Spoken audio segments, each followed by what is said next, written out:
மதுரைக்கு பக்கத்தில் இருக்கிற ஒரு அழகான கிராமங்க. இந்த அழகான கிராமத்தில் ஒரு குட்டை இருக்குது. அதாவது குட்டைனா குளம் குட்டைன்னு சொல்லுவாங்க இல்லையா, அந்த மாதிரி ஒரு குட்டை இருக்குது. கம்மாயின் கூட சொல்லுவாங்க. அந்த மாதிரி இருக்கிற ஒரு குட்டையில் மீன் பிடிக்கிறதுக்காக ஒரு அமைப்பு இருக்குங்க. அதை நான் சொன்னால் உங்களுக்கு புரியாது, இமேஜாக போடுறேன் பார்த்துக்கோங்க. இந்த வலையில் நிறைய மீன்கள்லாம் வந்து தங்கும், அதில் மாட்டிக்கும். காலையில் அவங்களுக்கு கிட்டத்தட்ட ஒரு 100-150 மீன் கிடைக்குங்க. அது குட்டையை பொறுத்தது, மீனோட வரத்தை பொறுத்ததுன்னு வச்சுக்கோங்களேன். அதே மாதிரி தான் அன்னைக்கு நைட்டு சிவாங்கிற பையன் அவங்களோட தாத்தா கூட மீன் பிடிக்கிறதுக்காக போறாரு. சிவாவோட தாத்தா ரெகுலராகவே ஒரு குறிப்பிட்ட நாட்களில் மட்டும் அங்கே போய் நைட்டு தங்குறது வழக்கமாக இருந்திருக்குதுங்க. இந்த குட்டைக்கு பக்கத்துலேயே அழகா போர்வெல்லாம் போட்டு அங்கே அவங்களுக்கு ஏற்ற மாதிரி ரெடி பண்ணி வச்சிருப்பாங்களாம். அரிக்கன் லைட்டு, அப்புறம் கம்பு எல்லாமே எடுத்துகிட்டு போவாங்களாம். அந்த குட்டையில் அன்னைக்கு நைட்டு சிவாவோட தாத்தா தங்க முடியாத காரணத்தினால சிவா மட்டும்தான் அன்னைக்கு நைட்டு அந்த குட்டைக்கு பக்கத்தில் உட்காந்துருக்கிறாரு.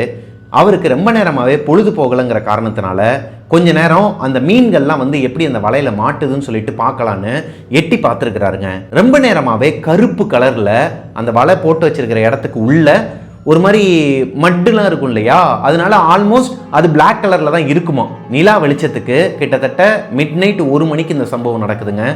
நிலா உச்சிக்கு வந்துருச்சு. அப்போ அவர்கிட்ட அந்த வாட்சோ அதெல்லாம் கிடையாது. வானத்தை வச்சு டைம் எவ்வளோ ஆகுது அப்படிங்கிற மாதிரி கொஞ்சம் கெஸ் பண்ணுவாங்களாங்க. அப்படி அவர் பார்க்கும்போது இந்த குட்டைக்குள்ள ரொம்ப நேரமாகவே கருப்பு கலரில் அப்படியே படர்ந்து இருக்குதாங்க.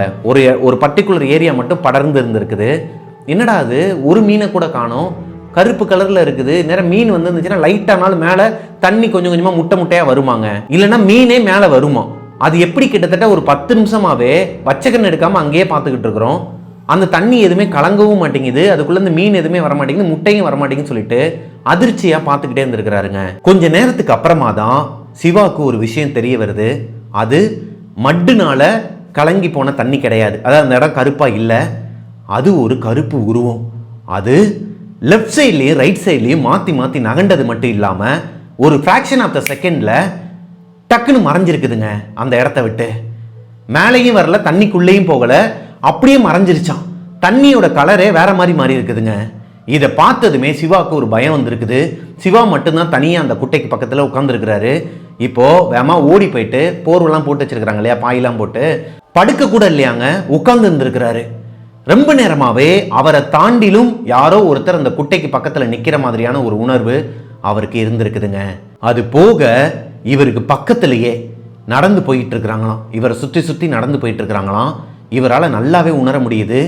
அந்த போர்வையை விட்டு வெளியே வந்தால் நம்ம காலிங்கிறது சிவாக்கு தெரிஞ்சிருச்சுங்க. எப்படிங்க இருக்கும்?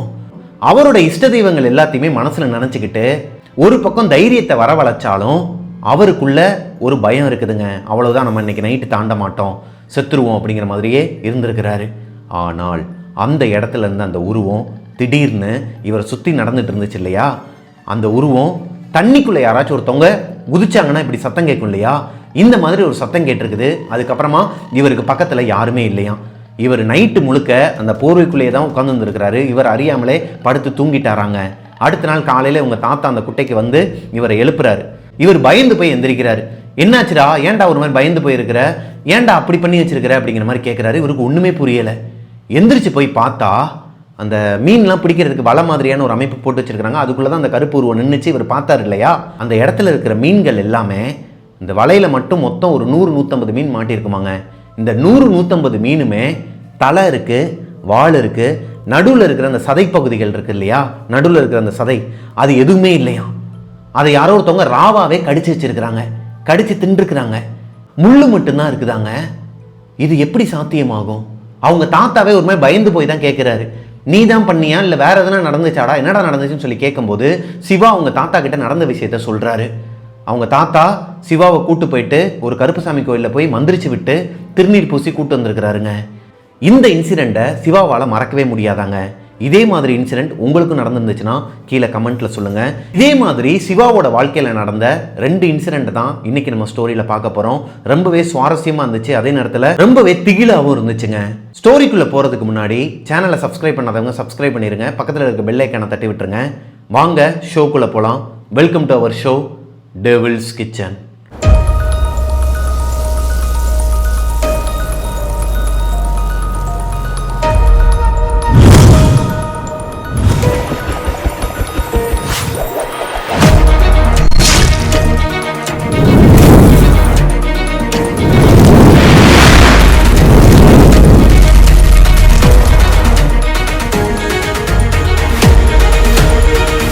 ஹலோ கோஸ்டேஸ், நான் உங்களோட பிரபாகரன். இன்றைக்கி நம்ம பார்க்க போகிற ஸ்டோரியை எனக்கு இன்ஸ்டாகிராமில் அனுப்பின தங்கச்சியோட பேர் ஹரிணிங்க.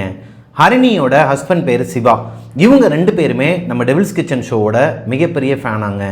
லாஸ்ட்டில், அதாவது முதல்ல ஹரிணி தான் எனக்கு இன்ஸ்டாகிராமில் அவங்களோட லைஃப்பில் நடந்த இன்சிடென்ட்ஸ் எல்லாத்தையுமே சொல்லிகிட்டு இருந்தாங்க.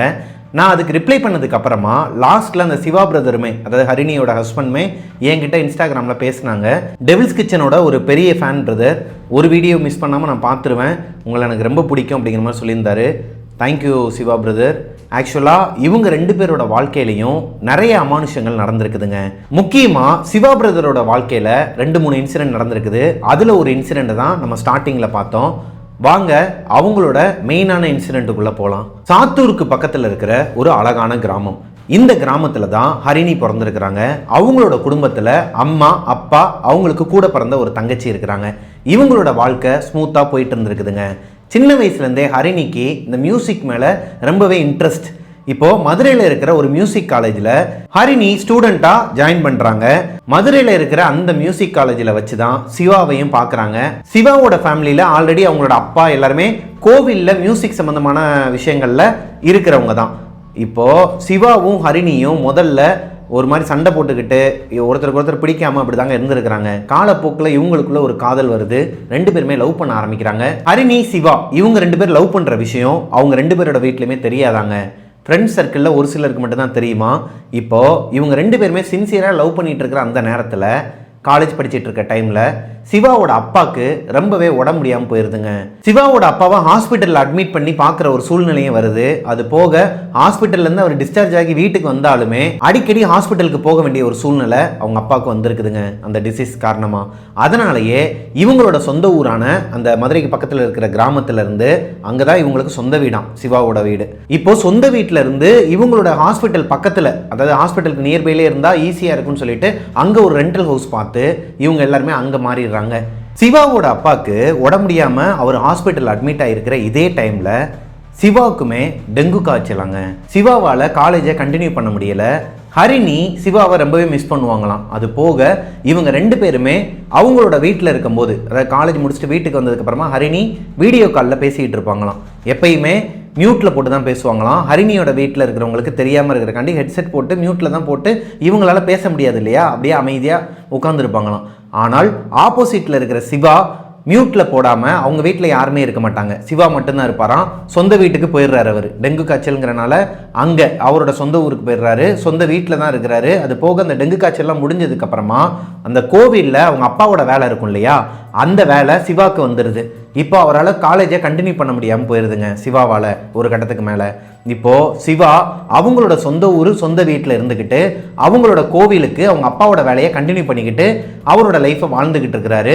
நடுவில் இவங்களுக்கு வீடியோ கால் பண்ணி பேசுறது. நைட்டு 2 பேர் வீடியோ காலில் பேசிட்டு அப்படியே படுத்து தூங்கிடுவாங்களாம். வீடியோ காலை ஆஃப் பண்ண கூட மாட்டாங்களாங்க, அப்படியே வச்சுட்டு தான் தூங்குவாங்களாம். ஒரு சில நேரம்லாம் வந்து சார்ஜ் இல்லாமல் அதுவே ஆஃப் ஆன தான் உண்டாம். அந்த மாதிரி தான் இவங்களோட லைஃப் போயிட்டு இருந்திருக்குது. ஒரு நாள் நைட்டு ஒரு 8-8:30 மணி இருக்குமாங்க. சிவா அவரோட வீட்டில், பூர்வீக வீட்டில், சொந்த வீட்டில் இருக்கிறாரு. சிவாவோட பூர்வீக வீட்டோட அமைப்பு எப்படி இருக்குன்னா, இது ஒரு தனி வீடுங்க. ஒரு பெரிய கேட் இருக்குமாங்க. அந்த கேட்டை ஓப்பன் பண்ணால் வீட்டுக்கும் அந்த கேட்டுக்கும் நடுவில் நிறைய இடம் இருக்குமா. காரு பைக்லாம் நிப்பாட்டுறதுக்கு இடம் இருக்குமாங்க. இப்போது மேலே ஸ்டெப்ஸு போகுமா. மேலே ஏறி போனால் முன்னாடியே ஒரு சின்ன வீடு மாதிரி இருக்குமா. அங்கே தான் சிவாவோட ஆட்சி இருப்பாங்களாம். அந்த வீட்டை தாண்டி தான் உள்ளே போகணுமாங்க. அந்த வீட்டை தாண்டி உள்ளே போனால் இவங்களோட வீடு. இந்த வீட்டுக்கு அப்படியே வெளியே ஸ்டெப்ஸு போகுமா. ஸ்டெப்ஸில் ஏறி மேலே போனால் அங்கே தனியாக ஒரு வீடு இருக்குமா. அது மொட்டை மாடி வீடுன்னு சொல்லுவாங்களாம் இவங்க. இந்த மொட்டை மாடி வீடுக்கு மேலே ஒரு மொட்டை மாடி இருக்குமாங்க. இதுதான் இவங்களோட வீட்டோட அமைப்பு. இப்போது சிவா அவங்களோட வீட்டில் கீழே, அவங்க பாட்டி வீடு சொன்னேன் இல்லையா சின்னதாக இருக்குன்னு, அந்த வீட்டில் தான் உட்காந்து இவங்கக்கிட்ட வீடியோ கால் பேசிகிட்டு இருந்திருக்கிறாரு. அப்படி அவங்க பேசிகிட்டு இருக்கும்போது நைட்டு ஒரு 8-8:30 மணிக்கு இப்படி ஒரு சத்தம் பயங்கரமாக கேட்டிருக்குதுங்க. யார் வீட்டில்? சிவாவோட வீட்டில். ஹரிணிக்கு ஒரு மாதிரி தூக்கி போடுது. ஏன்னா சிவாவோட வீட்டில் யாருமே இல்லைங்கிறது ஹரிணிக்கு தெரியும். அப்படி இருக்கும் பட்சத்தில் யாரோ ஒருத்தவங்க பாத்திரத்தை போட்டு எதனால் இந்த அளவுக்கு பயங்கரமாக உடைக்கணும் சத்தம் கொடுத்து? சிவா, உனக்கு கேட்குதா இல்லையா? உங்கள் வீட்டு கிச்சனில் பொருட்கள் எல்லாம் போட்டு உடைக்கிற மாதிரி, இந்த பாத்திரங்கள்லாம் கீழே விழுகிற மாதிரி சத்தம் உனக்கு கேட்குதா இல்லையா அப்படிங்கிற மாதிரி கேட்டிருக்காங்க. இல்லையே ஹரிணி, எனக்கு எதுவும் கேட்கலையே, நான் டிவி போட்டு பார்த்துக்கிட்டு இருக்கிறேன், ஒருவேளை அந்த வால்யூம் வந்து உனக்கு அப்படி கேட்டிருக்கலாம் அப்படிங்கிற மாதிரி சொல்கிறாரு. ஆனால் நல்லா தெரியும் டிவியில் அந்த மாதிரி ஒரு சீனோ இல்லை பாத்திரத்தை உடைக்கிற சத்தங்களோ எதுவுமே வரலை. இப்போ சிவா ஓடிட்டு இருந்த அந்த டிவியை ஆஃப் பண்ணிடுறாரு. ஆஃப் பண்ணிட்டு அவரோட வீட்டுக்குள்ளே போய் ஹாலில் உட்காந்து பேசிக்கிட்டு இருக்கிறாரு ஹரிணி கூட. நைட்டு சாப்பிட்டுலாம் முடிச்சதுக்கு அப்புறமா கேட்டை வெளியே, அதாவது கதவை மூடாமல் கேட்டை மட்டும் லாக் பண்ணிட்டு வந்து ஹாலில் உட்காந்து பேசிக்கிட்டே இருக்கும்போது அகைன் இதே மாதிரி ஒரு சத்தம் கேட்குதுங்க. இப்போ ஹரிணி மறுபடியும் மெசேஜ் பண்ணுறாங்க, உனக்கு கேட்குதா இல்லையா, இல்லை சும்மா நடிக்கிறியா, இல்லை என்னை ப்ராங்க் பண்ணுறியா, வேறு யாராச்சும் உன்னோட கிச்சனில் இருக்கிறாங்களா, இல்லை உங்கள் ஆச்சி யாராச்சும் வீட்டில் இருக்கிறாங்களா, இல்லை சொன்ன நம்ப மாட்டியா, யாருமே வீட்டில் இல்லை, எனக்கு அந்த சத்தம் கேட்கல, உனக்கு மட்டும் தான் அந்த சத்தம் கேட்குதுன்னு நினைக்கிறேன், இல்லை நீ எதனா ஒரு இல்யூஷனில் இருக்கியா, இல்லை உங்கள் வீட்டில் எதனா சத்தம் கேட்குதான்னு சொல்லிட்டு செக் பண்ணுன்னு இருக்கிறாரு. ஹரிணியோட வீட்டில் யாருமே கிச்சனில் நிற்கலை. அப்படி இருக்கும் பட்சத்தில் எங்கேருந்து இந்த சத்தம் வந்துச்சு? ஹரிணிக்கு ஒன்றுமே புரியலைங்க. இதுக்கு மேலே பேசினா தேவையில்லாமல் சண்டை தான் வரும்னு சொல்லிட்டு எதுவுமே பேசாமல் அப்படியே விட்டுறாங்க. நார்மலாக இவங்களுக்குள்ள என்ன பேசுவாங்களோ அந்த மாதிரி பேசிகிட்டு இருக்கும்போதே 2 பேருமே படுத்து தூங்கிட்டாங்களாங்க. இப்போது நைட்டு ஒரு 12 மணி இருக்குமா. 12 மணிக்கு ஹரிணிக்கு முழிப்பு வருது. 2 பேருமே வீடியோ கால் ஆன் பண்ணி தான் வச்சுருப்பாங்களாம். ஹரிணியோட தங்கச்சிக்கு இவங்களோட லவ் மேட்டர் தெரியும். அப்படி இருக்கும் பட்சத்தில் அவங்க 2 பேர் தான் அவங்களோட வீட்டில் தனியாக ஒரு ரூமில் தூங்குவாங்களாம். உள்ளே லாக் பண்ணிடுவாங்களாம் கதவை. அதனால அவங்களுக்கு பிரச்சனை இல்லை, வீடியோ கால் பண்ணி வச்சிருவாங்களாம். ஹெட்செட்டை மாட்டிக்கிட்டே தான் ஹரிணி படுத்து தூங்கியிருக்கிறாங்க. 12 மணியாங்க நைட்டு. அவங்க காதில் இப்படி ஒரு வினோத சத்தம் கேட்டு கண்முழிச்சு பார்க்குறாங்க. பயந்து போய் எந்திரிக்கிறாங்க. என்னன்னா அவருமே வீடியோ கால் ஆன் பண்ணி தான் வச்சிருக்கிறாரு சிவா. அந்த பக்கம் அவர் வீட்டில் அவர் மட்டும்தான் இருக்கிறாரு. இப்போ அவருக்கு பின்னாடி ஒரு கருப்பு உருவம் செவத்து மேலே தலைகீழ ஏறிக்கிட்டு இருக்குதாங்க. இதை பார்த்துட்டு ஹரிணிக்கு என்ன சொல்றதுன்னு தெரியாம பேசவும் முடியலையாம். எப்படி பேச முடியும்? அவங்களோட அப்பா அம்மாவுக்கு வெளியே கேட்டுருமா, இவங்க எதனா பேசுனாங்கன்னா வெளியே கேட்டுருமா. அதுவும் பதட்டத்தில் எப்படி கத்தி தான் பேசுவோம் கண்டிப்பா. அதனால இவங்களுக்கு என்ன பண்றதுன்னு தெரியாம போனை கட் பண்ணிட்டு மறுபடியும் அவருக்கு கால் பண்ணியிருக்கிறாங்க. இப்போ சிவா கால் அட்டன் பண்ணவே இல்லையாங்க. 2 தடவை கூப்பிடுறாங்க, 3ஆவது தடவை தான் அட்டன் பண்றாரு. என்னாச்சுப்பான்னு சொல்லிட்டு அவர் கேட்கும்போது, இல்லை நீ அந்த இடத்துல இருக்காத, உடனே கிளம்பி வெளியே போயிரு, இல்லைன்னா உன்னோட ரூமுக்கு போயிரு, உன் வீட்டில் வேற யாரோ ஒருத்தவங்க இருக்கிறாங்க அப்படிங்கிற மாதிரி இவங்களால சொல்ல முடியலை. ஏன்னா அந்த இடத்துலயே தான் அந்த கருப்பு உருவம் இருக்குதா, இவனை எதனா ஒன்று பண்ணிருமா, சிவாவை எதனா ஒன்று பண்ணிருமா, கொன்றுமாங்கிற அந்த ஒரு பயத்திலேயே இவங்களால சொல்ல முடியலையாங்க. நீ அந்த இடத்துல இருக்காத, உடனே வெளியே வா, நான் உங்ககிட்ட ஒரு முக்கியமான விஷயம் சொல்லணும் அப்படிங்கிற மாதிரி சொல்றாங்க. ஹரிணி சிவாவை திட்டி வேற ஒரு ரூம்ல போய் படுக்க சொல்லியிருக்கிறாங்க.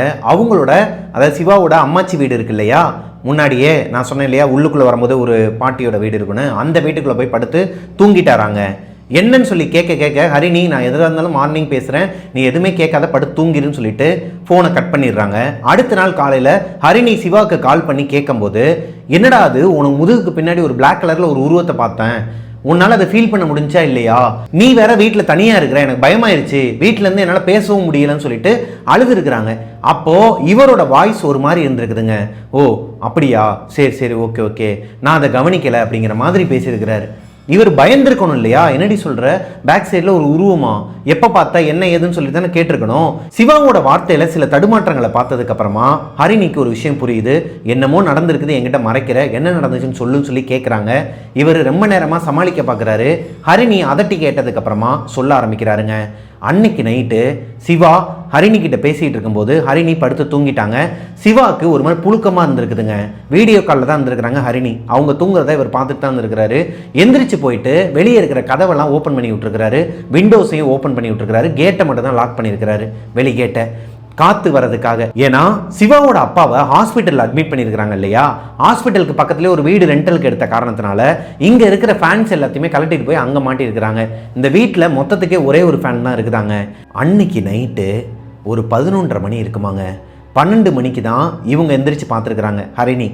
ஆனால் 11:30 மணிக்கே சிவா ஒரு விஷயத்தை கவனிச்சிருக்கிறாரு. படுத்து தூங்குறதுக்கு ட்ரை பண்ணும்போது அவர் காதில் ஒரு சத்தம் கேட்குது. கேட் இருக்கு இல்லையா, மெயின் டோருக்கு வெளியவே ஒரு கேட் இருக்குமா, அந்த கேட்டை தான் லாக் போட்டு வச்சிருக்கிறாரு. அந்த கேட்டுக்கு பக்கத்தில் கதவுக்கும் கேட்டுக்கும் நடுவில் யாரோ ஒருத்தவங்க உட்கார்ந்துருக்கிறாங்க. இவரை தாண்டி இந்த வீட்டில் யாருமே இல்லை. அப்படி இருக்கும் பட்சத்தில் யார் அங்கே உட்காந்துருக்க முடியும்? சைடு கண்ணில் பார்த்தோன்னே சிவாவுக்கு பழைய ஞாபகங்கள்லாம் வந்திருக்குதுங்க. அவரோட சின்ன வயசில் அந்த குட்டையில் நடந்த ஒரு சம்பவத்தை நம்ம ஸ்டார்டிங்கில் பார்த்துருப்போம் இல்லையா, அது எல்லாமே இவருக்கு ரீகால் ஆக ஆரம்பிக்குது. சைடு கண்ணில் பார்க்குறாரு, யாரோ ஒருத்தவங்க குத்த வச்சு உட்காந்துருக்குது தெளிவாக தெரியுது. கண்ணு ரெண்டுமே ஒரு மாதிரி வெள்ளை கலரில் மின்னுதாங்க. பார்த்தாலே ஒரு மாதிரி கிளாரிட்டி அடிக்குதும்பாங்க இல்லையா, அந்த மாதிரி கண்ணு மட்டும் தெளிவாக தெரியுதான் சைடு கண்ணில் பார்க்கும்போதே. இப்போது டக்குன்னு திரும்பி பார்த்துருக்கிறாரு. திரும்பி பார்த்தா அந்த இடத்துல ஒரு உருவம், ஒரு கருப்பு உருவம் உட்காந்துருக்குதாங்க. இப்படி கையை காலை அப்படியே கட்டிக்கிட்டு கீழே உட்காந்துருக்குதான். உட்காந்துருந்த உருவம் திடீர்னு எந்திரிச்சு நிற்கிதாங்க இவரை பார்த்து. அதுக்கு முதுகு வரைக்கும் முடி இருக்குதான். கை காலு எல்லாமே உடம்பே ஒரு மாதிரி ரொம்ப லீனாக தான் இருந்துச்சாங்க. எலும்பு கூடு எப்படி இருக்கும் அந்த மாதிரி தான் இருந்திருக்குது. ஆனால் மேலே கொஞ்சம் சதை இருக்கிற மாதிரி கருப்பு கலரில் புகை மாதிரியான ஒரு உருவம். இந்த உருவம் மெதுவாக அப்படியே ஊர்ந்து வருதாங்க இவர் பக்கத்தில். சிவா பார்த்துக்கிட்டே இருந்தவர் அப்படியே மெதுவாக கண்ணை மூடி தூங்குற மாதிரியே ஆக்டிங் பண்ணிட்டு படுத்திருக்கிறாரு. படுத்தவர் ரொம்ப நேரமாகவே சைடு கண்ணில், அதாவது மெதுவாக அப்படி ஓப்பன் பண்ணி பார்த்துக்கிட்டே தாங்க இருந்திருக்கிறாரு. இவரோட வீட்டில் இவங்க தாத்தாவாக இருக்கட்டும் பாட்டியாக இருக்கட்டும் சின்ன வயசுலேருந்தே சிவாவுக்கு சொல்லி சொல்லி வளர்த்துருக்குறாங்க. இந்த மாதிரி ஒரு அமானுஷ உருவத்தை லைவாக சடனாக அப்படி பார்த்துட்டோம் அப்படின்னா நம்ம ரியாக்ட் பண்ணக்கூடாது. ஒருவேளை அது ரொம்ப ஒரு மாதிரியான ஆத்மா, அதாவது ரொம்ப மோசமான ஒரு ஆத்மாவாக இருக்குன்னா அது நம்மளை ஸ்பாட்லேயே அடித்து கொண்டுருமாங்க. அதனாலேயே எந்த ஒரு ரியாக்ஷனுமே கொடுக்க வேணாம், நம்ம பார்த்துட்டு பார்க்காத மாதிரியே இருப்போம்னு சொல்லிட்டு இவருக்கு மனசுக்குள்ளே பயம் இருக்குது. முகமெல்லாம் ஒரு மாதிரி வேர்த்து கொட்டுது. ஹார்ட் பீட் ரைஸ் ஆகி இவரோட மைண்டே எப்படி இருக்குன்னா, சிக்கணும்டா அன்னைக்கு தனியாக இருக்கிறோம், வெளியே வேற லாக் போட்டு வச்சிருக்கிறாரு பூட்டு போட்டு. இப்போ என்ன பண்ண முடியும்? வீடியோ காலில் வேற ஹரிணி இருக்கிறாங்க. என்ன தான் பண்ணுறது? இதை நம்ம வெளியவும் காட்டிக்க கூடாது. ஃபோனை எந்திரிச்சு இப்போ ஆஃப் பண்ணாலும் இந்த உருவம் எதனா ஒன்று பண்ணிடுமோங்கிற பயத்தில் ரொம்ப நேரமாக அப்படியே இருந்திருக்கிறாருங்க. கிட்டத்தட்ட ஒரு காம நேரமாக அது என்ன தான் பண்ணுதுன்னு சொல்லிட்டு பார்த்துக்கிட்டே இருந்திருக்கிறாரு. அது மெதுவாக ஊர்ந்து வந்தது.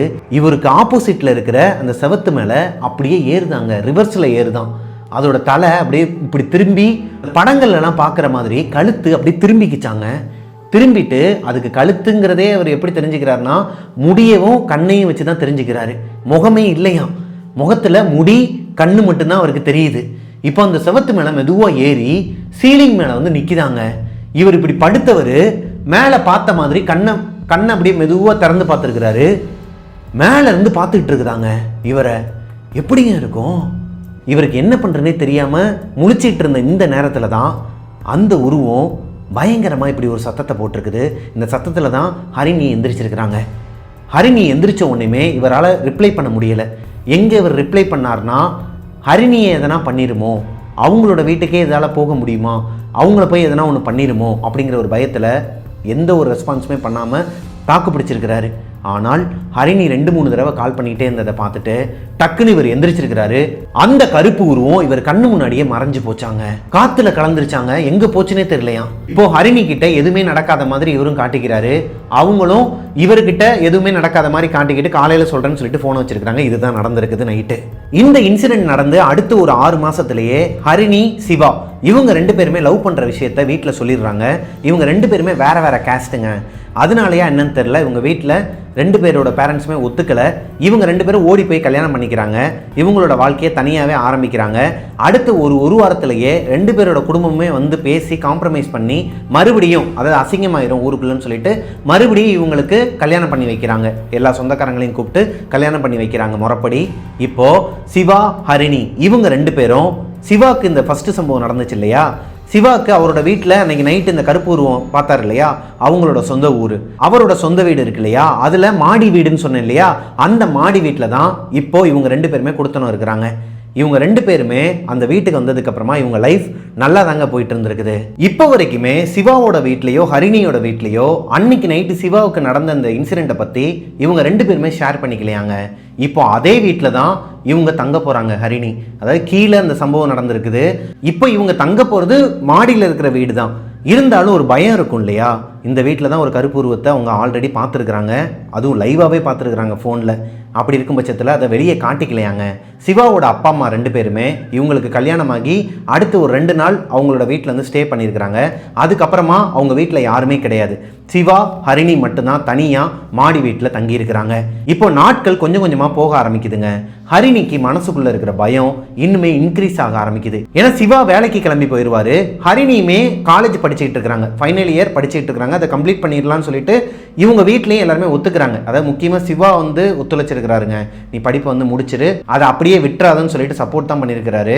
ஸோ இவங்க கல்யாணம் ஆனதுக்கப்புறமும் படிச்சுக்கிட்டே இருந்த காரணத்தினால இவங்களுக்கு அந்தளவு தெரியாதான். ஆனால் ஈவினிங்காக ஒரு 5-5:30க்கெலாம் சிவாவுக்கு முன்னாடியே ஹரிணி வீட்டுக்கு வந்துருவாங்க. அப்படி இருக்கும் பட்சத்தில் கிட்டத்தட்ட ஒரு 4 மணி நேரத்துலேருந்து 5 மணி நேரம் வரைக்கும் அவங்க தனியாக தான் அந்த வீட்டில் டைம் ஸ்பெண்ட் பண்ணணும். அப்போது யாரோ ஒருத்தவங்க வெளியே நிற்கிற மாதிரியே அவங்களுக்கு ஃபீல் ஆகுமாங்க. அது போக இந்த கீழே இருக்கிற மெயின் கேட்டை ஓப்பன் பண்ணிட்டு தான் ஸ்டெப்ஸில் ஏறி மேலே வரணும் இல்லையா. இந்த கேட்டை ஓப்பன் பண்ணிட்டு மேலே வரும்போது ஸ்டெப்ஸில் அவங்களுக்கு பின்னாடி யாரோ ஒருத்தவங்க பின்னாடியே கூடயே வர மாதிரி சவுண்டுலாம் கேட்குமாங்க. ஸ்டெப்ஸில் மேலே ஏறி நடந்தாங்கனாலோ இல்லை ஓடினாங்கனாலோ ஒரு சத்தம் கேட்கும் இல்லையா, அந்த மாதிரிலாம் ஃபீல் ஆகுமா. இருந்தாலும் அவங்க ரொம்பலாம் பயப்பட மாட்டாங்களாங்க. ஏன்னா ஹரிணியோட அப்பா யாருன்னு பார்த்தீங்கன்னா அவங்களோட ஊரில் நான் சொன்னேன் இல்லையா, சாத்தூருக்கு பக்கத்தில் இருக்கிற ஒரு அழகான கிராமம். அந்த கிராமத்தில் ஒரு பூசாரி மாதிரியாங்க. லைக் அவர் தான் அவங்க ஊரில் பேய் பிடிச்சவங்களுக்குலாம் வந்து திருநீர் போடுறது, இந்த செய்வினை சூனியம் இதெல்லாம் எடுக்கிற ஒரு நபராங்க. அவரோட உடம்புல சாமி வந்து இறங்கி அருள்வாக்குலாம் சொல்லுவாங்களாம். அது போக ஹரிணியோட உடம்புலையுமே சாமி வந்து இறங்கி அருள்வாக்குலாம் சொல்லியிருக்கிறாங்களாம். அதனாலேயே உங்களுக்கு பயம் அந்த அளவுக்கு கிடையாதுங்க. இருந்தாலும் யாரோ ஒருத்தவங்க இருக்கிறாங்கிறது தெரிஞ்சு நம்ம அதே இடத்துல இருக்கும்போது ஒரு உணர்வு இருக்கும் இல்லையா. ஒரு நாள் நைட்டு ஒரு 12லேருந்து 12:30 மணி இருக்குமாங்க. சிவா 9-9:30 வீட்டுக்கு வந்துருவாராம். அவர் வந்தனே சாப்பிட்டுட்டு இவங்க படுத்து தூங்கிட்டு இருக்கும்போது 12-12:30 மணிக்கு இப்படி ஒரு கொலுசு சத்தம் கேட்டிருக்குதுங்க. இந்த கொலுசு சத்தம் கீழே கேட்டா அது வேற மாதிரி தான் சவுண்டு மேலே கேட்கும், லைட்டாக தான் சவுண்டு மேலே வரைக்கும் கேட்கும். ஆனால் இவங்க வீட்டுக்கு வெளியே, லைக் அந்த மாடி வீட்டில் வெளியே பால்கனி மாதிரி இருக்கும் இல்லையா, அந்த இடத்துல யாராச்சும் ஒருத்தவங்க நடந்தாங்கன்னா பயங்கரமா சத்தம் கேட்கும். வீட்டுக்குள்ள ஹாலில் தான் இவங்க படுத்திருக்கிறாங்க. வீட்டுக்குள்ள பயங்கரமா சத்தம் கேட்டு ஹரிணி எந்திரிக்கிறாங்க. இப்போ சிவாவை எழுப்பி, சிவா வெளியே யாரோ ஒருத்தவங்க இருக்கிறாங்க, கொலுசு சத்தம் எனக்கு கேட்குதுன்னு சொல்லும்போது, பா அது எதனா பூச்சி சத்தமாக இருக்கும்பா, வீட்டுக்கு பின்னாடி வந்து இந்த காடு மாதிரியான ஒரு அமைப்பு இருக்கு இல்லையா, அதுலேருந்து பூச்சிங்கெல்லாம் கத்தும், உனக்கு அது கொலுசு சத்தம் மாதிரி கேட்கும்னு சொல்லிட்டு காம் டவுன் பண்ணி படுத்து தூங்க வச்சிடுறாருங்க. ஹரிணிக்கு தொடர்ந்து 3 நாள் இந்த சத்தம் கேட்டுக்கிட்டே இருந்திருக்குது வெளியே. இப்போ ஹரிணியோட அப்பாவுக்கு ஃபோன் பண்ணி இங்கே நடக்கிற இந்த விஷயத்தெல்லாம் சொல்கிறாங்க. யாரோ ஒருத்தவங்க இருக்கிற மாதிரி இருக்குது. ஆல்ரெடி நான் ஃபோனில் வந்து அந்த கருப்பு உருவத்தை பார்த்ததுலேருந்து, அவங்க லவ் பண்ணும்போது நடந்ததுலேருந்து இப்போ வரைக்கும் என்னென்னலாம் நடக்குதோ வீட்டில், இது எல்லாத்தையுமே அவங்க அப்பா கிட்ட சொல்கிறாங்க. அவர் என்ன சொல்கிறாருன்னா, ஒன்றும் பயப்படாதம்மா, உன் வீட்டில் ஒரு விஷயம் இருக்குது, ஆனால் உங்களை அது தொந்தரவு பண்ணாது, நான் பார்த்துக்கிறேன், முடிஞ்சா நான் ஒரு நாள் வரேன், எனக்கு சில வேலைகள்லாம் இருக்குது, எல்லாத்தையும் முடிச்சுட்டு நான் உன்னோட வீட்டுக்கு வரேன் அப்படிங்கிற மாதிரி சொல்லிட்டு ஃபோனை கட் பண்ணிட்டாராங்க.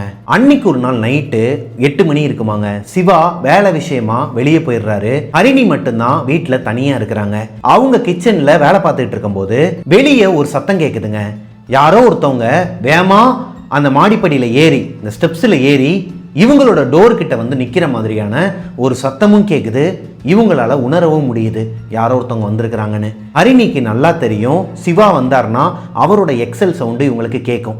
கீழே வந்து அந்த வண்டியை நிப்பாட்டும் போது ஸ்டாண்டோட சவுண்டுமே ஒரு மாதிரி சத்தம் கொடுக்கும். அதுலேயே கண்டுபிடிச்சிருவாங்களாம் வீட்டுக்காரர் தான் வந்திருக்கிறான்னு சொல்லிட்டு. ஆனால் சிவாவும் வரலை. அப்போது வேற யாரோ ஒருத்தவங்க வெளியவும் நிற்கிறாங்க. இது யாராக இருக்கும்? ரொம்ப நேரமாக அவங்க பேசவும் இல்லை, கதவை தட்டவும் இல்லை. இவங்களுக்கு பயந்து போய் இவங்க அப்பாவுக்கு ஃபோன் பண்ணியிருக்கிறாங்க. ஃபோன் பண்ணால் அவங்க அப்பா எடுக்கலை. மறுபடியும் அவங்க அம்மாவுக்கு கால் பண்ணியிருக்கிறாங்க ஹரிணி.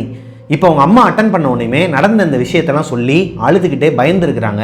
இப்போ அவங்களோட பெரியப்பா பக்கத்தில் தான் இருந்திருக்கிறாரு. அவர் ஃபோனை வாங்கி பேசியிருக்கிறாரு. அம்மா நீ கவலைப்படாத, உடனே திருநீர் எடுத்து பூசிக்கோ, அதாவது விபூதி எடுத்து பூசிக்கோ, அது உன்னை எதுவும் பண்ணாது, நாங்கள் இருக்கிறோம், பார்த்துக்கலாம், நீ மனசில் தைரியத்தை மட்டும் வச்சுக்கோன்னு சொல்லிட்டு ஃபோனை கட் பண்ணிட்டாராங்க. இவர் கட் பண்ண உடனேயுமே இவங்களோட ஹஸ்பண்டுக்கு சிவாவுக்கு ஃபோன் பண்ணுறாங்க ஹரிணி. நடந்தது எல்லாத்தையுமே சொல்லி அழுகும்போது சிவா என்னமோ ஏதோன்னு சொல்லிட்டு பதறி அடிச்சுட்டு அவரோட வீட்டுக்கு வராரு. வந்ததுக்கப்புறமா இவங்க நடந்தது எல்லா விஷயத்தையும் சொல்கிறாங்க. இப்போது அவருக்குமே ஒரு மாதிரி முகமெல்லாம் வேர்த்து கொட்டி, என்னடா இது நம்மளை விடாது போலையே, அப்படி என்ன தான் இருக்குது இந்த வீட்டில், ஆல்ரெடி இவருக்கு ஒரு பாஸ்ட் இருக்குதுங்க, அதை பற்றி நான் பின்னாடி சொல்கிறேன். அதனாலேயே சிவாவுக்கு இன்னும் பயம் கொடுக்குது இந்த வீட்டை நினச்சி.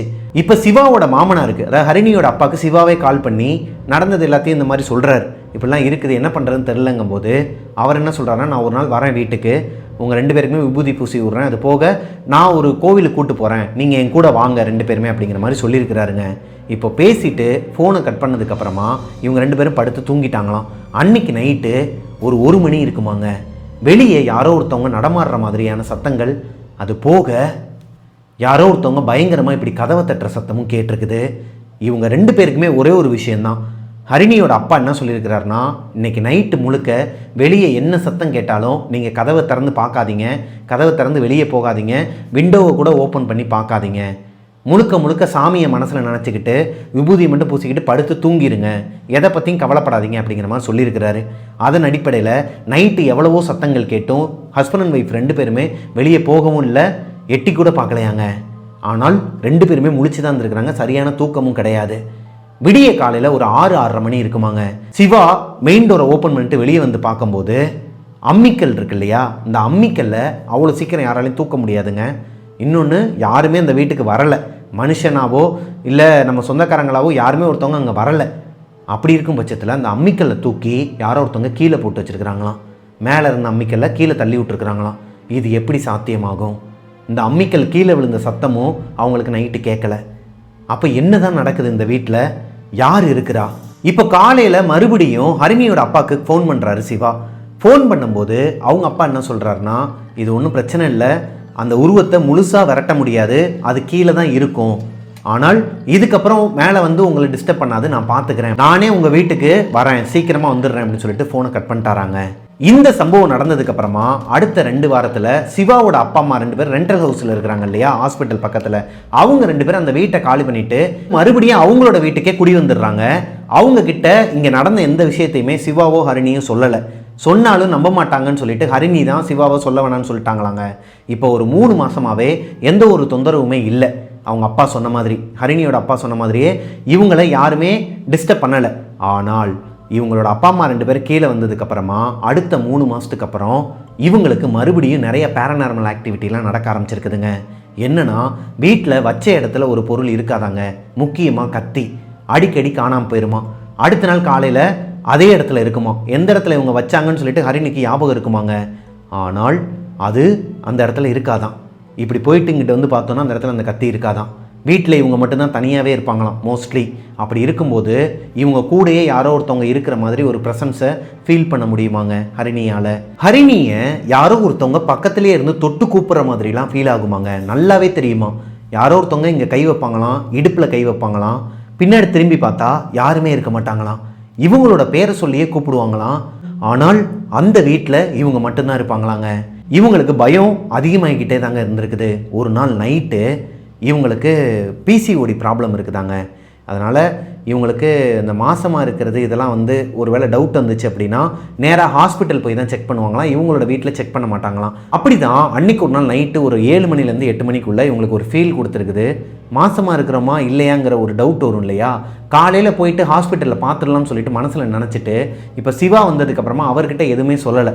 நாளைக்கு போய் ஹாஸ்பிட்டலில் பார்த்துட்டு அதுக்கப்புறமா சொல்லிக்கலாம்னு விட்டுறாங்க. அன்றைக்கி நைட்டு இவங்களுக்கு தூக்கமே வரலையாங்க. ஹரிணிக்கு ஏதோ ஒன்று தப்பாக தோணிக்கிட்டே இருக்குது. ஏதோ ஒரு நெகட்டிவ் ஃபீல், இது நாள் வரைக்கும் இல்லாத ஒரு நெகட்டிவ் ஃபீலை அந்த பொண்ணால் உணர முடியுதுங்க. இப்போது ரெஸ்ட் ரூம் வருது, வெளியே போகலாமா வேணாமான்னு சொல்லிட்டு ரொம்ப நேரமாக யோசிச்சுக்கிட்டே இருக்கிறாங்க. ஏன்னா ரெஸ்ட் ரூமுக்கு வெளியே தான் போகணும். வெளியே போனாலே எதனா ஒன்று நிற்குமோ, எதனா ஒன்று பண்ணிடுமோங்கிற ஒரு பயம் ஆரம்பத்துலேருந்தே இவங்களுக்கு இருந்துகிட்டு இருக்குது. கண்ணால் நிறைய விஷயங்களும் பார்த்துருக்குறாங்க, தொட வேற செஞ்சுருக்குது. இப்போது சரி ரெஸ்ட் ரூம் தானே போயிட்டு வரலான்னு சொல்லிட்டு எந்திரிக்கும் போது நாய் எல்லாமே, இந்த ஸ்ட்ரீட் டாக்ஸ் எல்லாமே ஒன்று சொன்ன மாதிரி இப்படி ஊழ விட்டுருக்குதுங்க. வெளியே போகலாமா வேணாமான்னு சொல்லிட்டு யோசனையிலேயே மறுபடியும் வந்து உட்கார்ந்துருக்குறாங்க. கொஞ்சம் நேரத்துக்கு அப்புறமா நாய் தானே கத்துது, என்ன நடக்க போகுதுன்னு சொல்லிட்டு எந்திரிச்சு போயிட்டு ரெஸ்ட் ரூம் போயிட்டு கால் கழுவிட்டு இருக்கும்போது யாரோ ஒருத்தவங்க இவங்களோட விண்டோக்கு பக்கத்துல இருந்து அழுகிற மாதிரி சத்தம் கேட்டிருக்குது. இப்போ ஹரிணிக்கு ஒரு மாதிரி மரண பீதியாக இருக்குதுங்க. ஏன்னா அவங்களோட ஏரியாவில் இருக்கிறவங்க எல்லாருமே வெள்ளனையே படுத்து தூங்கிடுவாங்களாம். இவங்க வீட்டுக்கு கீழே இருக்கிற மாமியார் மாமனார் அவங்களோட அந்த ஆட்சி எல்லாருமே நல்லா தூங்கிட்டு இருக்கிறாங்க. யாரோட சத்தமே கீழே கேட்கல. அப்படி இருக்கும் பட்சத்தில் யார் இவங்களோட ரெஸ்ட் ரூமுக்கு வெளியே அந்த ஜன்னல் கிட்ட நின்று அழுவா? நல்லா தெரியுது இது பூனையோட சத்தம் இல்லை, ஒரு பொண்ணோட அழுகுரல் தாங்கிறது. இப்போது அதை கேட்டுக்கிட்டே வெளியே போகலாமா வேணாமான்னு சொல்லிட்டு பயந்துக்கிட்டே அந்த டோரை ஓப்பன் பண்ணுறதுக்கு ட்ரை பண்ணும்போது எங்கேருந்து வந்துச்சுன்னே தெரியலையாங்க. ஒரு எலி வந்து இவங்க மேலே வந்து விழுந்துருக்குது. பயத்தில் கத்தி அழுது அங்கேருந்து கீழே விழுந்து பாத்ரூம் வெளியே வந்து விழுந்து அபார்ட் ஆகிருக்குதுங்க வயிற்றுல இருந்த குழந்தை. இப்போ இவங்க கத்தின கத்தில் சிவா என்னமோ ஏதோன்னு சொல்லிட்டு எந்திரிச்சு வந்து பார்த்துருக்கிறாரு. இவங்க நடந்த எல்லா விஷயத்தையும் சொல்லியிருக்கிறாங்க. சிவா என்ன சொல்லியிருக்கிறாருன்னா, நீ கவலைப்படாத, நீ பயப்படாத, உங்கள் அப்பா சொன்ன மாதிரி அவர் எங்கே கூப்பிட்டாரோ நம்ம அங்கே போவோம், என்ன ஏதுன்னு சொல்லிட்டு பார்ப்போம், அவர் இருக்கிறாரு, ஒன்றும் பிரச்சனை இல்லைன்னு சொல்லிட்டு இவங்களுக்கு தைரியம் கொடுத்துருக்கிறாருங்க. இப்போது ஹரிணியோட அப்பா என்ன சொல்கிறாருன்னா, மதுரையில் இருக்கிற பாண்டி கோயிலுக்கு ஒரு 3 தடவை போயிட்டு வாங்க, எல்லாம் சரியாயிரும் அப்படிங்கிற மாதிரி சொல்கிறாரு. இப்போ ஹரிணிக்கு வேற அபார்ட் ஆயிடுச்சு. இதனால் அவங்களால கோவிலுக்கு போக முடியாது. கொஞ்ச நாளைக்கு அப்படியே விட்டுறாங்க. 1 மாதம் போயிடுதுங்க. அடுத்த மாதம் போகிறதுக்கு ட்ரை பண்ணும்போதும் இவங்களுக்கு எதனா ஒரு தடங்கள் வந்துக்கிட்டே இருக்குது. இவங்களால பாண்டி கோயிலுக்கு போகவே முடியலை. பக்கத்தில் இருக்கிற பாண்டி கோயிலுக்கு கூட போக முடியல. ஏன்னா மதுரையிலேருந்து இவங்களோட கிராமம் கொஞ்சம் பக்கத்தில் தான் இருக்குதுன்னு வச்சுக்கோங்களேன். அங்கேருந்து பாண்டி கோயிலுக்கு போகணுன்னா இவங்களுக்கு ஒரு 1 ஹவர்லேருந்து 1.5 மணி நேரங்குள்ளே தான் ஆகுமா. அப்படி இருக்கும் பட்சத்தில் இங்கே இருக்கிற கோயில் கூட நம்மளால் போக முடியலையே அப்படிங்கிற ஒரு ஏக்கம், அது போக இது ஒரு தடங்கல், இது நம்மளை போக விட மாட்டேங்குதுங்கிற அந்த ஒரு பயமும் இருந்திருக்குதுங்க. இந்த டைமில் ஹரிணியோட அப்பா அம்மா 2 பேருமே அவங்களோட பெரியப்பா எல்லாருமே இவங்க வீட்டுக்கு வந்திருக்கிறாங்க. ஒரு நாள் இவங்க வீட்டிலேயே தங்கியிருக்கிறாங்க. நைட்டு அவங்க அப்பா, அதாவது ஹரிணியோட அப்பா வெளியே தான் படுத்து தூங்கியிருக்கிறாருங்க. ஹரிணியோட அம்மா ஹரிணி கூட படுத்து தூங்கிட்டாங்களாம். வெளியே ஒரு ப்ளூ கலரில் ஷீட் மாதிரி போட்டு வச்சுருப்பாங்களாம். மொட்டை மாடி வீடுன்னு சொன்னேன் இல்லையா, மொட்டை மாடி வீட்டில் வெளியே ஷீட் மாதிரி போட்டு வச்சுருப்பாங்களாம்.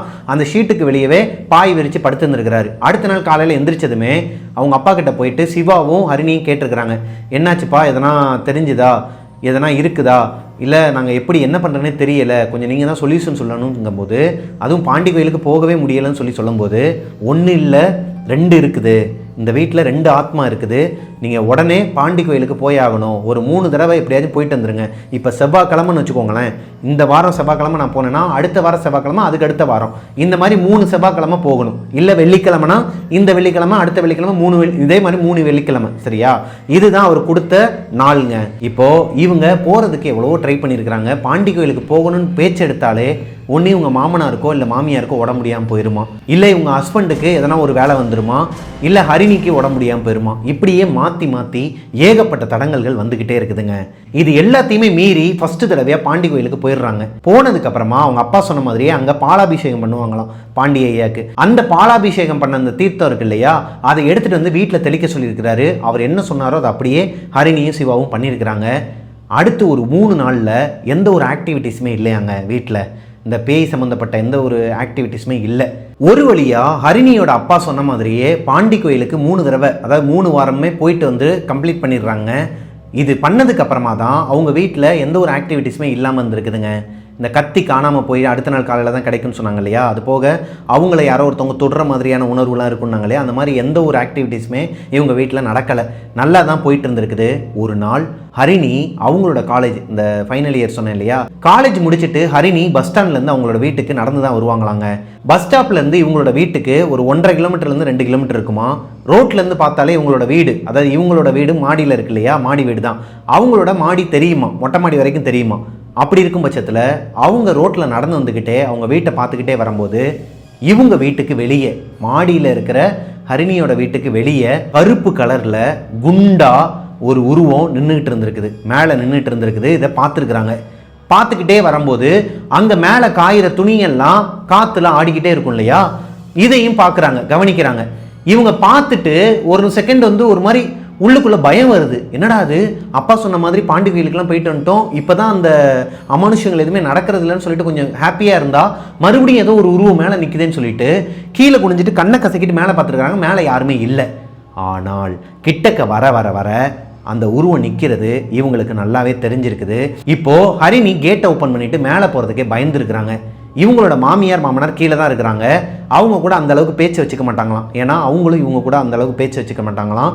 இப்போது வேறு வழி இல்லாமல் அவங்களோட வீட்டுக்குள்ளே போயிட்டு என்ன பண்ணுறீங்கன்னு சொல்லிட்டு கேட்கும்போது இவங்க என்ன நினச்சிருக்கிறாங்கன்னா அவங்களோட அத்தையுமே கொஞ்சம் ஃபேட்டாக தான் இருப்பாங்களாம். மேபி அவங்க கூட மேலே வந்து துணிக்காய போட்டுக்கலாம் இல்லையா, அதன் அடிப்படையில் தான் என்னத்தை இருக்கீங்களா, எங்கே இருக்கீங்கன்னு சொல்லிட்டு உள்ளே போய் பேச்சை கொடுத்தா அவங்க அத்தை வீட்டுக்குள்ளேருந்து வெளியே வந்திருக்கிறாங்க. இப்போ ஹரிணிக்கு ஒரு மாதிரி தூக்கி போட்டிருக்குதுங்க.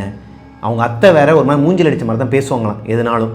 என்ன இப்போ இருந்து மட்டும் என்ன பண்ண போகிறேன், என்ன ஏதுன்னு சொல்லிட்டு ஒரு மாதிரி பேசும்போது எதுக்குடா வம்பு, இதுக்கு பேயே மேலுன்னு சொல்லிட்டு மேலே போயிருக்கிறாங்க. ஸ்டெப்ஸில் ஏறி மேலே போய் பார்த்தா இவங்களோட மொட்டை மாடியில், அதாவது இவங்களோட மாடி வீட்டில் வெளியே யாருமே இல்லையாங்க.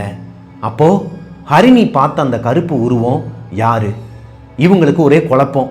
ஏதோ ஒன்று வந்துருச்சா, இல்லை அதே திரும்பி வந்துருச்சான்னு சொல்லிட்டு ஒரு குழப்பம். சிவா கிட்ட நடந்தது எல்லாத்தையுமே சொல்கிறாங்க.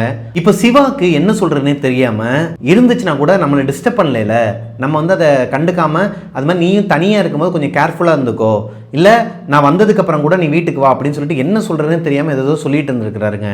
இப்போது இந்த மாதிரி ஒரு நெகட்டிவ் வைப்ரேஷன் இருக்கிற ஒரு வீட்டில் மீன் வாங்கி வச்சா கொஞ்சம் பாசிட்டிவிட்டி வரும்னு சொல்லி ஒரு விஷயம் இருக்குதுங்க.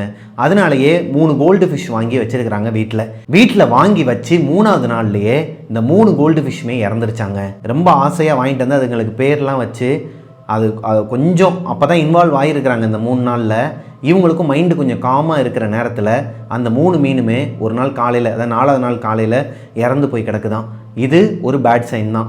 இப்போ இதுவுமே எப்படி அவங்க எடுத்துக்கிறாங்கன்னா, இவங்களுக்கு வர வேண்டிய ஒரு விஷயத்த அந்த மீன் வந்து வாங்கிக்கிச்சு.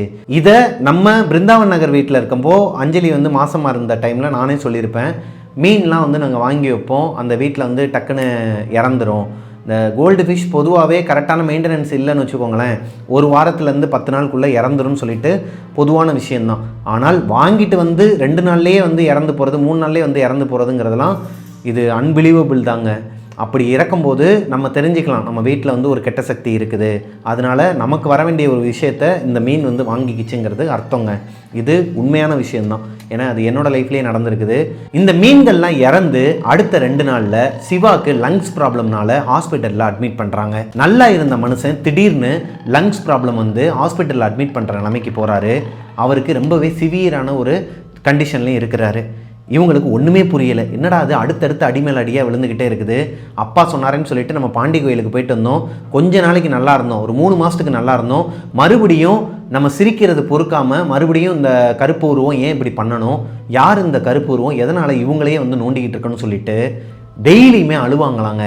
இவங்களுக்கும் அவங்க ஹஸ்பண்டுக்கும் சண்டையே வராதான்.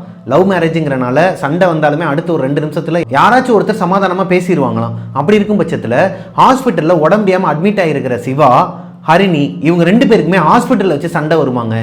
ஏன்னா சிவா என்ன சொல்கிறாருன்னா, எப்பயுமே பாசிட்டிவாக பேசக்கூடிய ஒரு பர்சன் தான் சிவாவாம். இந்த ஹாஸ்பிட்டலில் அட்மிட் ஆனதுக்கப்புறமா நான் செத்துருவேணும், ஹரிணி உன்னை விட்டு போயிடுவேன் போல, நான் இறந்துருவேன் போலன்னு சொல்லிட்டு அவர் வாயில் நெகட்டிவான வார்த்தைகள் மட்டும்தான் வந்துகிட்டு இருக்குது. ஹரிணி ஒரு கட்டத்துக்கு மேலே சொல்லி பார்க்குறாங்க, திட்ட ஆரம்பிக்கிறாங்க. இவங்க திட்டுறதை பார்த்துட்டு அவரும் திட்ட ஆரம்பிக்கிறார் அசிங்கமாக. இப்போ இவங்களுக்குள்ள இப்படி ஒரு சண்டை வந்ததே கிடையாதாங்க வாழ்க்கையில். அதை கொஞ்சம் நேரம் கழிச்சு தான் ரியலைஸ் பண்ணுறாங்க 2 பேருமே. நம்ம 2 பேரும் இப்படி அடிச்சுக்க மாட்டோமே, இப்படி அசிங்கமெல்லாம் திட்ட மாட்டோமே, அதுவும் வெளியே வச்சு, வீட்டுக்குள்ளேயே பேச மாட்டோம், ஹாஸ்பிட்டல் வச்சு இப்படி அடிச்சுக்கிற அளவுக்கு நமக்கு என்ன இருக்குது, நம்ம வாழ்க்கையில் என்னதான் நடக்குது, என்ன ஒன்றுமே புரியலையாங்க அவங்களுக்கு. சிவாவை அட்மிட் பண்ண ஹாஸ்பிட்டலில் 1,20,000 பில்லு போட்டிருக்கிறாங்க. 1,20,000 இவங்க கிட்ட கிடையாது. சிவாவோட அப்பா அம்மா இவங்க 2 பேரும் 1 லட்ச ரூபா போட்டு விட்டாங்களாங்க. ஆக்சுவலாக அவங்க 2 பேருமே ஹாஸ்பிட்டலுக்கு வந்திருக்கிறாங்க. வந்த இடத்துல ஒரு பிரச்சனையாக இருக்குது. என்னன்னா, கார்டியன்கிற நேமில் ஆஸ் யூஸ்வல் அந்த இடத்துல வந்து வைஃபோட பேர் தான் போட்டாகணும். ஏன்னா அவங்க தான் அவங்க கூட இருக்கிறாங்க, அவங்க தான் ஹாஸ்பிட்டல் அட்மிட் பண்ணியிருக்கிறாங்கிற அடிப்படையில் தான் அவங்க புரிஞ்சிருக்கணும். ஆனால் கார்டியன் வந்து நீ எப்படி உன்னோட பேர் போடுவ, ஒன்று என்னோட வீட்டுக்காரர் பேர் போட்டுருக்கணும், இல்லைன்னா என்னோட பேர் போட்டுருக்கணும். ஆல்ரெடி மாமியாருக்கும் மருமகளுக்கும் ஆகாதாங்க. நம்ம ஸ்டார்டிங்லேருந்தே கவனிச்சிங்கன்னா தெரிஞ்சிருக்கோம். இவங்க கீழே அவ்வளோவா போய் பேச மாட்டாங்க, அவங்களும் மேலே வர மாட்டாங்க. அந்த அளவுக்கு இவங்களுக்குள்ள கம்யூனிகேஷன் கிடையாதுங்க. லவ் மேரேஜுங்கிறனால அவங்களுக்கு பிடிக்கலையோ என்னவோ, அதனால் பேச்சு வச்சுக்கிறதுல இவங்களோட வேலையை மட்டும் பார்த்துக்கிட்டு இருக்கிறாங்க, அவங்களோட வேலையை பார்த்துட்டு இருக்கிறாங்க. ஆனால் இந்த மாதிரியான சந்தர்ப்பங்களில் தான் மாமியாராக இருக்கட்டும் மருமகளாக இருக்கட்டும் அந்த வெஞ்சின்ஸை வந்து காட்டுவாங்க. அப்படி தான் அவங்களோட மாமியார் வந்து காட்ட ஆரம்பிச்சிருக்கிறாங்க. 1 லட்ச ரூபா நான் தான் கொடுத்துருக்குறேன் என் பிள்ளைக்கு, நாங்கள் தான் கொடுத்துருக்குறோம், 20,000 நீ வெளியே ரெடி பண்ணி கொடுத்துக்கோ, கார்டியன்கிற இடத்துல வந்து உன்னோட பேர் மட்டும் போட தெரியல, 20,000 அவங்கள்ட்ட இருக்குது, ஆனாலும் பெத்த பிள்ளைக்கே வந்துட்டு 20,000 நான் கொடுக்க முடியாது, வெளியே வாங்கிக்க, உங்கள் அப்பா அம்மா கிட்ட வாங்கி கொடுத்துக்க அப்படிங்கிற மாதிரி சொல்லிட்டாங்களாம். இதில் 2 விதமாக எடுத்துக்கலாம். ஒன்று, 1 லட்ச ரூபா அவங்க கொடுத்துருக்குறாங்க ஓகே அப்படின்னு எடுத்துக்கலாம். இன்னொன்று, 1 லட்ச ரூபா கொடுத்தவங்களுக்கு ஈகோ பார்க்காம தன்னோட பையனுக்கு 20,000 எக்ஸ்ட்ரா கொடுத்துருக்கலாங்கிறதும் ஒன்று இருக்குதுங்க. இப்போ ஹரிணி அவங்களோட சொந்தக்காரங்க எல்லாத்தையுமே ஃபோன் போட்டு கேட்டு, அவங்க அப்பா அம்மா கிட்டேயும் காசு கிடையாது, 20,000 அர்ஜென்ட்டாக கேட்டு அவங்ககிட்ட கொடுக்குற அளவுக்கு அந்த டைமில் அவங்களுக்கு இல்லையாங்க. ஏன்னா அவங்க தங்கச்சிக்கும் அந்த டைமில் தான் கல்யாணம் ஆயிருக்குங்கிற பட்சத்தில் அவங்க அப்பா அம்மா கிட்டேயும் காசு கிடையாது. வெளியே இருக்கிற அவங்க சொந்தக்காரங்க கிட்ட காசு வாங்கி கொடுத்து அதுக்கப்புறமா தான் ஹாஸ்பிட்டல்லேருந்து டிஸ்சார்ஜ் ஆகி வீட்டுக்கு வந்திருக்கிறாங்க. இப்போ ஹரிணியோட அப்பா கிட்ட மறுபடியும் ஹரிணி ஃபோன் போட்டு, பா ஏதோ தப்பாக இருக்குப்பா, அடுத்தடுத்து தப்பாகவே நடந்துகிட்டு இருக்கு, நான் பாண்டி கோயிலுக்கு போயிட்டு வந்ததுக்கப்புறமா இதெல்லாம் நடந்துச்சுன்னு சொல்லிட்டு என்னென்ன நடந்துச்சோ எல்லாத்தையுமே புட்டு வைக்கிறாங்க. அது போக நாங்கள் 2 பேரும் அடிச்சிக்கவே மாட்டோம், இப்போ எங்களுக்குள்ளே நிறைய பிரச்சனை வருது, வீண் வாக்குவாதங்கள்லாம் வருது, அசிங்கமாக பேச ஆரம்பிக்கணும்னு சொல்லும்போது, நான் ஒரு கோவிலுக்கு கூப்பிட்டு போகிறேன், அந்த கோயிலுக்கு கூப்பிட்டு போனால் உங்களுக்கு எல்லாமே சரியாக போயிடும், திருநீர் போட்டு வரலாம் அப்படிங்கிற மாதிரி கூப்பிட்டுருக்கிறாரு. சரின்னு சொல்லிட்டு சிவா கிட்டையும் டிஸ்சார்ஜ் ஆகி வீட்டுக்கு வந்ததுக்கப்புறமா அவங்களோட மாடி வீட்டில் வச்சு ஹரிணி சொல்கிறாங்க. சொன்னதுக்கப்புறமா எப்போவுமே அவங்களோட அப்பா அம்மா கிட்ட போயிட்டு பெர்மிஷன் வாங்கிட்டு வரேன்னு சொல்லிட்டு சொல்ல மாட்டாராங்க சிவா. ஆனால் அன்னைக்கு நான் எங்கள் அப்பா அம்மா கிட்ட சொல்லிட்டு பெர்மிஷன் வாங்கிட்டு வரேன்னு சொல்லியிருக்கிறாரு. இவங்களுக்கு இது புதுசாக இருக்குது. சிவா தன்னிச்சையாக முடிவு எடுக்கிறவர், கரெக்டாக முடிவு எடுக்கிறவர், அவங்க அப்பா அம்மா கிட்ட எல்லாத்துக்குமே போய் நிற்காதவர், ஒய்ஃப்கிட்டே அதே மாதிரி தான். அப்படி இருக்கும் பட்சத்தில் இன்றைக்கி போய் ஏன் நான் அப்பா அம்மா கிட்ட போய் இந்த பெர்மிஷன் வாங்கணும்னு சொல்லணும்? இவங்களுக்கு ஒரு மாதிரி குழப்பமாகவே இருந்திருக்குது. கீழே போய் பெர்மிஷன் வாங்குறதுக்காண்டி போனவர் ரொம்ப நேரமாக ஆளை காணுமாங்க. இவங்க என்னமோ எதுவும் சொல்லிட்டு ஆல்ரெடி தெரியும் இவங்களுக்கு ஏதோ ஒன்று பிரச்சனை தான் நடந்துகிட்டு இருக்குன்னு சொல்லிட்டு கீழே அவங்களோட வீட்டுக்குள்ளே போக மாட்டாங்களாம், வாசல்லே நின்று எங்க உங்களுக்கு ஃபோன் வந்துருக்குதுங்க வாங்க மேலேன்னு சொல்லிட்டு கூப்பிட்றதுக்கு போயிருக்கிறாங்க. அங்கே போய் பார்த்ததுக்கப்புறம் தான் இவங்களுக்கு ஒரு விஷயம் புரியுது. அவங்க மாமியார் இவங்கள அசிங்கமாக திட்டிகிட்டு இருந்திருக்கிறாங்க. என்ன, நாங்கள் உனக்கு காசு கொடுத்து உன்னை உடம்பை குணமாக்கி கூப்பிட்டு வருவோம், இப்போ உன்னை அவங்க கோயிலுக்கு கூப்பிட்டு போய் திருநீரை போட்டு விடுவாங்களா? சரி ஓகே, நீ அவங்க பேச்சை கேட்டு இப்படியே ஆடிக்கிட்டு திரி, நீ போயிட்டு வா, ஆனால் நீ போயிட்டு வந்ததுக்கப்புறமா நாங்கள் கூப்பிட்ற ஒரு இடத்துக்கும் நீ வரணும் அப்படிங்கிற மாதிரி சொல்லியிருக்கிறாங்க. அதை ஹரிணி கேட்டாங்க. இப்போ சிவாவை போய் கூப்பிட்றாங்க. கூப்பிட்டனே அவர் வராரு. மேலே போனதுக்கப்புறமா எங்கே கூப்பிட்றாங்கன்னு சொல்லி கேட்குறாங்க. எனக்கு என்னமா தெரியும், எனக்கு தெரில அப்படிங்கிற மாதிரி தான் சொல்லியிருக்கிறாரு. இப்போ ஹரிணி அவங்க அப்பா சொன்ன அந்த கோவிலுக்கு சிவாவோட போகிறாங்க. அங்கே போய் பார்த்ததுக்கப்புறமா தான் அவங்களுக்கு ஒரு விஷயம் தெரியுது. அந்த கோவிலில் ஒரு பூசாரிக்கு சாமி அதாவது அருள் நிறைய விஷயங்கள் இவர்கிட்ட ஷேர் பண்ணியிருக்கிறாங்க. சிவாவோட அம்மா ஹரிணிக்கு மருந்து வச்சுருக்கிறாங்களாங்க. லைக் இந்த செய்வினை அந்த மாதிரி விஷயங்கள்லாம் இருக்கு இல்லையா, அதில் ஒரு மோசமான ஒரு செய்வினையை இவங்க மேலே வச்சுருக்கிறாங்க. ஹரிணி நல்லா இருக்கக்கூடாது, ஹரிணி சிவாவும் ஒன்றா இருக்கக்கூடாது, சிவாவே ஹரிணியை வீட்டை விட்டு வெளியே அனுப்பிடணும் அப்படிங்கிற மாதிரி செய்வனை பண்ணி வச்சுருக்கிறாங்களாம். ஒரு கட்டத்துக்கு மேலே எதுவுமே செல்ஃப் எடுக்கலைங்கிற காரணத்தினால. ஏன்னா ஹரிணியோட குலதெய்வம் அவங்களுக்கு காவலாக நிற்கிறாங்களாங்க. இது எல்லாத்தையுமே அந்த கோவிலில் இருக்கிற பூசாரி அருள் சொல்கிறாரு. உன்னோட குலதெய்வம் உனக்கு காவலாக நின்ன காரணத்தினால நீ தப்பிச்சிட்டமா, அவங்க காலப்போக்கில் இது எதுவுமே சரிப்பட்டு வரலன்னு சொல்லிட்டு தன்னோட பிள்ளைக்கே சிவாக்கே மருந்து வச்சுருக்கிறாங்க. லைக் கல்யாணம் ஆன புதுசில் இவரை சிவாவை தனியாக கோவிலுக்கு கூட்டு போவாங்களாம். கல்யாணமான புதுசில் பொண்டாட்டியோட தானே கோவிலுக்கு கூட்டு போகணும், ஆனால் பையனை மட்டும் தனியாக ஒரு கோவிலுக்கு கூட்டு போவாங்களாம். கூட்டு போயிட்டு திருநீர் பூசி விடுறது. கோவிலில் எலுமிச்சம்பழமே கொடுக்க மாட்டாங்களாங்க அவங்க கூட்டு போன கோவிலில். ஆனால் கோவில்லேருந்து எடுத்துகிட்டு வந்த எலுமிச்சம்பழத்தில் ஜூஸ் போட்டிருக்கேன் குடிப்பான்னு சொல்லிட்டு சிவாவை கீழே வர வச்சு கொடுப்பாங்களாம். இது எதையுமே சிவா ஹரிணிக்கிட்ட ஷேர் பண்ணது கிடையாது. ஹரிணிக்கு அவங்க அம்மா கூட அப்பா கூட கோவிலுக்கு போயிட்டு வந்தது மட்டும்தான் தெரியும். இவங்களுக்கு என்னென்னா ஏதோ கோவிலுக்கு போயிட்டு வராங்க போல் அப்படின்னு தான் நினச்சிருக்கிறாங்க. ஸ்டார்டிங்லேருந்தே அவங்க தான் எல்லா வேலையும் பண்ணியிருக்கிறாங்க. அது போக கீழே அவங்க வீட்டில் தான் ஆரோ வாட்டர் இருக்குமா. இவங்க சமைக்கிறதுக்கு குடிக்கிறதுக்கெலாம் அவங்க வீட்டிலேருந்து தான் குடத்தில் தண்ணி எடுத்துகிட்டு வருவாராம் சிவா. இந்த தண்ணியில் மருந்து கலந்துருக்கிறாங்க இவங்க 2 பேரும் குடிக்கணும்னு சொல்லிட்டு. வீக்கெண்டில் சாட்டர்டே சண்டே டைமில் கறியெல்லாம் சமைச்சு கொடுப்பாங்களாம். ஹரிணி சாப்பிட மாட்டாங்களாம். சிவா தான் நல்லா சாப்பிடுவாராம். அவங்க அம்மா செஞ்சதுங்கிறனால நல்லாவே சாப்பிடுவாராம். ஹரிணி சாப்பிடாதனால அவரே எல்லாத்தையும் சாப்பிட்ருவாராங்க. இது எல்லாமே உன் வயிற்றுக்குள்ளே போய் அவங்க மருந்து வச்சு வச்சு கொஞ்சம் கொஞ்சமாக நீங்கள் சுயநினைவை இழந்துக்கிட்டே இருக்கீங்க. இதை இவங்களே உணர்ந்துருக்குறாங்களாம். யார்? ஹரிணியே. ஏன்னா இவங்க வீட்டில் சிவாவுக்கு ப்ராப்ளம் சொல்லிட்டு ஹாஸ்பிட்டலில் அட்மிட் ஆனாங்க இல்லையா, அந்த டைமில் இவங்க வீட்டில் ஆரோ வாட்டர் போட்டாங்களாம். ஆரோ வாட்டர் போட்டு அடுத்த ஒரு வாரத்தில் இவங்களுக்கு கொஞ்சம் கொஞ்சமாக சுயநினைவு வர ஆரம்பிச்சிருக்குது. இவங்க எதெல்லாம் பண்ணக்கூடாது அப்படிங்கிறதே அப்போ தான் உணர்ந்து இருக்கிறாங்க. 2 பேர் சண்டை போடுறது, இவங்களுக்குள்ளேயே தப்பு தப்பாக பேசிக்கிறது, இது எல்லாத்தையுமே இவங்க அனலைஸ் பண்ண ஆரம்பிக்கிறாங்க. அப்போ இவ்வளோ நாளாக நம்மளாவே இல்லை, வேறு யாரோ ஒருத்தவங்க நம்மளை கண்ட்ரோல் பண்ணிட்டு இருந்திருக்கிறாங்க போல் அப்படின்னு ஹரிணியோட மனசுக்குள்ளே தோணி இருக்குது. இருந்தாலும் அதை எப்படி வெளியே சொல்ல முடியும்? இன்னொன்று, மாமியார் மேலே அவங்களுக்கு மரியாதை இருக்குது, ஆனால் இந்த மாதிரி அவங்க பேசவே மாட்டாங்கன்னு சொல்லிட்டு தான் இவங்களும் பேச மாட்டாங்களே தவிர்த்து அவங்க நல்லா இருக்கக்கூடாது, அவங்க அழிஞ்சு போகணும்னு சொல்லிட்டு தான் ஹரிணி எந்த நாளுமே நினச்சது கிடையாதாங்க. ஏன் அவங்க அப்பாவுக்கிட்ட சொல்லி அவங்க மாமியாருக்கு என்ன வேணாலும் பண்ணலாமே, அப்படிலாம் நினச்சதே கிடையாதான். ஆனால் அவங்க மாமியார் இந்த மாதிரி இருப்பாங்கன்னு சொல்லிட்டு இவங்களுக்கெல்லாம் தெரிஞ்சதுக்கப்புறமா ஒரு மாதிரி தூக்கி போட்டிருக்குதுங்க. இப்போ தான் கொஞ்சம் கொஞ்சமாக இவங்களுக்கு புரிய வருது, இவங்க மாமியார் தான் ஸ்டார்டிங்லேருந்து இவங்களுக்கு எல்லா வேலையும் பார்த்துருக்குறாங்க அப்படிங்கிறது. இது போக இந்த பூசாரி இருக்கிறார் இல்லையா கோயிலில், அவர் என்ன சொல்கிறாருன்னா, உடனே போயிட்டு தொக்கெடுங்க, உங்கள் உடம்புக்குள்ளே ஃபுல்லாகவே மருந்து தான் இருக்குது, உங்கள் வீட்டுக்காரரோட உடம்புலையும் உன் உடம்புலையும் ஃபுல்லாக மருந்து தான் இருக்குது, தொக்கு எடுத்துகிட்டு வாங்க, அதுக்கப்புறமா நான் என்ன பண்ணணுங்கிறத சொல்கிறேன்னு சொல்லிட்டு அனுப்பி விட்டுருக்கிறாருங்க. அவர் சொன்ன மாதிரியே தொக்கு எடுக்கிறதுக்காக இவங்க ஊரில் ஸ்பெஷலாக ஒரு இடம் இருக்குமா கிராமத்தில், அவர்கிட்ட போயிட்டு உட்காந்து தொக்கு எடுக்கும்போது இதெல்லாம் உண்மையாக பொய்யான்னு எனக்கு தெரிலங்க. நானும் நிறைய ரீல்ஸ்லலாம் பார்த்துருக்குறேன், நிறைய பேர் சொல்லி கேள்விப்பட்டிருக்கிறேன். ஆனால் நான் லைவாக போயிட்டு இந்த தொக்கு எடுக்கிறதுலாம் பண்ணதில்லைங்க. தொக்கு எடுக்கிறதுனா நம்ம யாராச்சும் ஒருத்தவங்க ஒரு செய்வினையால் பாதிக்கப்பட்டிருக்கோன்னு வச்சுக்கோங்களேன், அதை நம்ம வயிற்றுக்குள்ளேருந்து எடுப்பாங்களாங்க. வயிற்றுக்குள்ளேருந்து ஏதோ இந்த குழல் மாதிரிலாம் வச்சு என்னமோ ஊதிலாம் கல் மாதிரியோ இல்லை அந்த மருந்துலாம் வெளியே வரும் அப்படிங்கிற மாதிரி சொல்கிறாங்க. எனக்கு இதில் ஐடியா கிடையாதுங்க உண்மை அப்படிங்கிறதுல. உங்களுக்கு ஐடியா இருந்துச்சுன்னா, உங்களோட வாழ்க்கையில் எதனா இந்த மாதிரி நடந்துருந்துச்சுன்னா கீழே கமெண்ட்டில் சொல்லுங்கள், இது உண்மையாக பொய்யாங்கிறத நானும் தெரிஞ்சுக்கிறேன், நம்ம கோஸ்டிஸும் தெரிஞ்சுக்கிட்டோம். அண்டு இவங்க என்ன சொல்கிறாங்கன்னா, ஹரிணி தொக்கெடுக்க போன இடத்துல இவங்களோட வயிற்றுக்குள்ளேருந்து கருப்பு கலரில் நிறைய உருண்டெல்லாம் எடுத்துருக்கிறாங்களாம். கருப்பு கலரில் மையெல்லாம் வந்திருக்குது, மருந்துலாம் வந்திருக்குது, வாமிட்டும் பண்ணியிருக்கிறாங்க. ஹரிணிக்கு தொக்கு எடுத்து முடிச்சிட்டாங்களாங்க. ஏம்மா உனக்கு கிளியர் ஆயிடுச்சுமா, இருந்தாலும் நீ கொஞ்சம் கேர்ஃபுல்லாக இருந்துக்கோ அப்படிங்கிற மாதிரி சொல்கிறாங்க. ஆனால் சிவாவுக்கு தொக்கு எடுக்க எடுக்க மருந்து வந்துக்கிட்டே இருக்குதாங்க. ரொம்ப நாளாகவே ரொம்ப மாதமாகவே வச்சுருப்பாங்க போல். நீங்கள் நாளைக்கு வாங்கன்னு சொல்லிட்டு அடுத்த நாளும் சிவாவை கூப்பிட்டு போய் எடுத்துருக்குறாங்க. அடுத்த நாளும் மருந்து வந்திருக்குதுங்க. இந்த தொக்கு எடுக்கிற விஷயத்துலலாம் ஹரிணிக்கே நம்பிக்கை கிடையாதான். இதெல்லாம் உண்மையா, இதெல்லாம் நம்புற மாதிரியா இருக்குது அப்படி தான் நினச்சிருக்கிறாங்க. ஆனால் அவங்களோட வாழ்க்கையில் இது நடந்ததுக்கப்புறமா தான் அவங்களுக்கு ஒரு நம்பிக்கையே வந்திருக்குது. இந்த தொக்கு எடுத்துகிட்டு வந்ததுக்கப்புறமா அந்த எடுத்தவர் என்ன சொல்லியிருக்கிறாருன்னா, தயவு செஞ்சு இப்போ இருக்கிற நீங்கள் வீட்டில் இருக்காதீங்க, அங்கே யாரோ ஒருத்தவங்க தான் உங்களுக்கு இதெல்லாம் பண்ணிகிட்டு இருக்கிறாங்களா என்னென்னு எனக்கு தெரிலம்மா, ஆனால் இப்போ இருக்கிற வீட்டில் இருக்காதீங்க, அவங்க உங்களை சேர்ந்தவங்களாக தான் இருப்பாங்க. ஏன்னா நிறைய பேரை நான் பார்த்துருக்குறேன், பெற்றவங்களாக இருக்கட்டும், இந்த மாதிரி இந்த மாமனார் மாமியாராக இருக்கட்டும், இவங்களாம் நிறைய செய்வனை வச்சு நான் அதெல்லாம் வந்து இந்த மாதிரி தொக்கா எடுத்துருக்கிறேன், இந்த மருந்துலாம் வைக்கிறதெல்லாம் நான் எடுத்துருக்கிறேன். அதன் அடிப்படையில் சொல்கிறேன், ஒருவேளை நீ உன்னோட மாமியார் வீட்லேயோ இல்லை நீ வந்து சிவாவை சொல்லியிருக்கிறாரு, நீ வந்து உன்னோட மாமனார் வீட்டில் இருந்துன்னா தயவு செஞ்சு அந்த வீட்டை காலி பண்ணிவிட்டு வேறு வீட்டுக்கு போயிருங்க, அதான் உங்கள் உயிருக்கு நல்லது, அதான் உங்களுக்கு சேஃபு அப்படிங்கிற மாதிரி சொல்லியிருக்கிறாரு. இந்த விஷயம் நடந்ததுக்கப்புறமா இவங்க வாயில் ஏதோ ஒன்று இருக்கிற மாதிரியே ஃபீல் ஆகிட்டே இருக்குமாங்க வீட்டுக்கு வந்ததுக்கப்புறமா. ஆனால் வாயில் எதுவுமே இருக்காதான்.